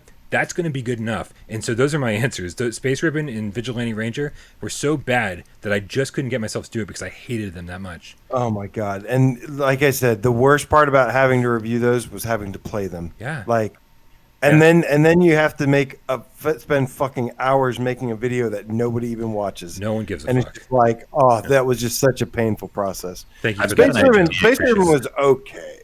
I've got a pretty good idea, guys, and I think people in the chat will support me here. I think we should come together, create a game development studio. Come together. And I think our first game should be called Space Vigilante Apocalypse. Doesn't that sound pretty good? I think Rypop It has sounds you like beat. something. No, you know what, Dave? Success. You know what, Dave? It sounds like something we'd be able to make. I think we could. Minimal effort. I think Rypop has us beat though. Rypop's creating his first VR Dreams game is going to be a collaboration of all the worst PSVR games. And, Sounds amazing. He's got quite the project in the works over there. So Does he have a title for it? Because I really think he Space does. Vigilante. Oh, and Apocalypse it's is way better than not that. If well, he's in the come chat, up he with can it. share it. But I forgot what it was. But Yeah. Doom VR is on sale in the EU for £6. Yes, absolutely, get it. Absolutely. Donatello. Wait, let me make sure I didn't. no, Donatello's next. I didn't get to yet. Yeah, Donatello, the scientist game cat, my dude, with the $19.99 donation. Thank you so much, man. Says, have a great rest of the week, guys. And Game Cat's going to be a great VR weekend. Hell, fucking pizza. yes, it is. Yeah. Absolutely. Thank you for the pizza. 3 pizzas. I'm gonna be playing the shit out of Hotel R&R this weekend. I can't wait to jump back into it. Yeah. That and probably Beat Saber. I'm going to play a lot of Beat Saber this weekend because, like I said, I'm finally at a point where I feel like I'm pretty good at it or getting good at it, and I just want to. There are still some games or songs like Fitbeat that I can't do on expert, and I'm like, but I know that I can. It's no longer just a mess of blocks coming at me. It's I see the pattern, I just can't do it yet, and I feel like I can. So I'm excited to tackle some of those challenges. I'm a little worried because you're starting to get to the point where you're getting good again. I'm getting to the point where I'm getting very rusty. No. Again. I was never good though, so I'm not getting good again. But this is the first time. I used to be okay. I think I was okay. I could do expert songs that I can't do if I just walk off the street and try it right now. Like I was practicing more often than I am. But when AJ tells me that he's not streaming an update because it's too hard, then I'm fucking worried. I'm like, oh my God, AJ can't stream it, then I definitely should stay away from this thing until I No. See, I was playing the Extra Plus stuff though. Going from Extra Plus to I mean Delirium Drew, I watched him play some too. And he was very confident. I was confident as well. And then I played KDA Pop Stars 90 Degrees, and how'd that humble pie taste, Drew? Because I tasted it too. Because we were both, he's like one of the best guys that I know that can play, and we were both just like, yep, dude, Beat Saber's not afraid to serve your ass some humble pie, like it won't. Yeah. But again, not everything was Extra Plus. They added a lot of stuff that was different difficulties, lots of expert stuff. So that just applies to that alone. There's plenty of other stuff. Right on. Ooh, can I, before we wrap up, after the sales are all done, can I get my should we shouldn't we at the end here? Sure. I mean, we've wrapped up the sales. Do you want to do it now? Yeah, sales are done. Yeah. All right, I'm hold ready on. for the timer. 1 second. On your mark. Get Des. Go. Later, Albert. All right. Once again, I'm not talking about VR shit. So this is if you have a computer, or I hate to say it, an Xbox, but I don't want to console war anybody. Here you go. Phantasy Star Online We're doing 2 so good. is now No dislikes until right now. Phantasy Star Online 2. I'm bringing it back in. Okay. You guys all played Dreamcast, right? losing Hell Remember yeah. Phantasy Star? Hell You yeah. played it on GameCube. You played it sometime when you were a kid. You loved it. It's Kid, back. I was in college. Finally, well, I was in college too when I was playing it, and I got very pissed at my dorm mate who shut off the system while it was saving and erased everything. But PSO2 is pretty much Phantasy Star Online, and it's free now. It's out on PC. I played it a little bit last night, and it ran fairly well. I know some people are having issues with it on their computers. There's a bunch of bug reports on their Reddit, but it is a free Phantasy Star Online game, and I had some fun with it. So I'm looking forward to hopping into that this weekend because I have a intense nostalgia for Phantasy Star Online. Got it. Nice. Yeah, nostalgia for Fantasy Online. Fantasy Star Online is good nostalgia to have. That game was awesome. Correct. I don't know, guys. I'm tired. I think it's time Let's for begin the show we do each and every every week. week. My God. I'm really fading fast. This was Somebody, I was fading, and then tax refund called me out and was like, they were like, switch to camera Dave. They were like, switch to camera Dave. AJ's going. I was like, wait, no, I'm good. Thank you for calling me out. I was definitely starting to zone out. My brain was going for a minute there. No, we before we started the show, we were like, this is like maybe going to be like a 2-hour episode. Like we just like didn't have a ton to talk about, and like DJ and I were both tired before we started the stream, and then next thing we know, it's past 9. It's one of our longer streams, so we should probably. Yeah, I was amazed you guys were still going when I got finished with my work stuff. Yeah, I was like, oh shit, I can join. That's cool. That'll be fun. One day, Dave. One day we'll convince you to quit your job and be a rebel like the rest of us. Once you can pay me, man, I'm down. Yeah, we're hopefully we'll get to that point sooner rather than later. Maybe PlayStation 5 will propel the channel forward. We'll see what happens. Yeah. All right, you guys. I think that's probably gonna do it. Oh, actually, I saw Elbert in the chat. He might already be gone. But dude, you're gonna get a shout out, an unexpected shout out on an upcoming video. So watch whatever is happening on the channel tomorrow. Special video, guys. Special video. Tomorrow. And it was a really good time doing it, so I can't wait to share that with you. But you all have an excellent rest of your night. Thank you very much for everyone who hung out in the chat. Thank you to everybody who donated. There was so many generous donations tonight. But don't forget, we don't want to forget the people who donate, regularly with the Patreon support. Those guys, everybody who supports the channel in any way that you do is totally appreciated. And even the people who don't say a word, who don't push the donate button, and just sit back and watch from the shadows, you guys are also appreciated. Don't forget that I, before Without Parole, was one of you. And now look what he's become. Change as soon as you can. I'm a monster, Dave. Become a monster. Real quick shout out to. Hold on. Shout out to K-Panic, the game cat and mouse. Wow. With a $1.09 donation. Fuck you. He says, AJ, humble pie, or am I smelling some November rain? Real quick, I got a specific should we or shouldn't we? Sonic the Game Cat says, so that Founders Edition with the Sonic costumes in PSO2, should we or shouldn't we? I would say everyone but you shouldn't. But you are so into Sonic, man, you spend that money. You do that shit. You support them. It's a free game. I wouldn't spend money on it. But Thank you guys so much for hanging out. This has been another episode of PSVR Gamescast Live. My name is Brian Paul. Make sure you subscribe to Dave over at Dave Station VR, AJ at PSVR Underground. You'll have an excellent, excellent night. Be safe. We love you all.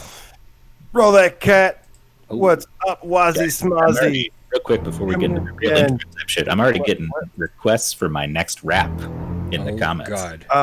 Delirium VR, the Game Cat, or Seek over the Epic Game Cat, Lip Back 38, You Got Cold, Yoker, or Seek, I'm or Seek, Hack the Game Cat, that Space Shooter Game, the Game Cat, Seth Griffin, Silent Evil, Andrew C, Delirium True VR, the hashtag Game Cat, Sonic the Game Cat, K-Panic, the Game Cat and Mouse, Nihilist Ryan, the Game Feline, David Moore, Great Tantrum, JP, what's up, dude? Nick Newlow, the Game Cat, Mark Walker says, hey, I just logged on. Did I miss anything? Wow, No. Mark. I think I did. Oh, you're here just in time. We're about to do viewer takeover. Meow, Oh my God. meow, meow, the Gamer Cat, Gyson, fist bump to you, Darth Vapor Sage, Elvert, Kramer 3K, Cornerstone City 777, Tax Refund, Ryan Horst. Come on. There you go. Oh, that's as far as it goes up. Love you guys. Yeah, oh, wait, Brady does it again. There we go. So crazy. I don't know. I don't even know what was playing during that. There was like some music playing during the cat sequence that never is played before. I'm gonna have to go watch back and see what happened. Yeah, I don't know what happened. Hopefully this all worked out okay. Thank you, everybody. Thank you. You're all fucking amazing. Best fucking community on the goddamn internet. We love you all. See you soon. One day. One day. We're on the Discord right now. Get in the Discord. Join the Discord. Look in the description. Do it. We're out.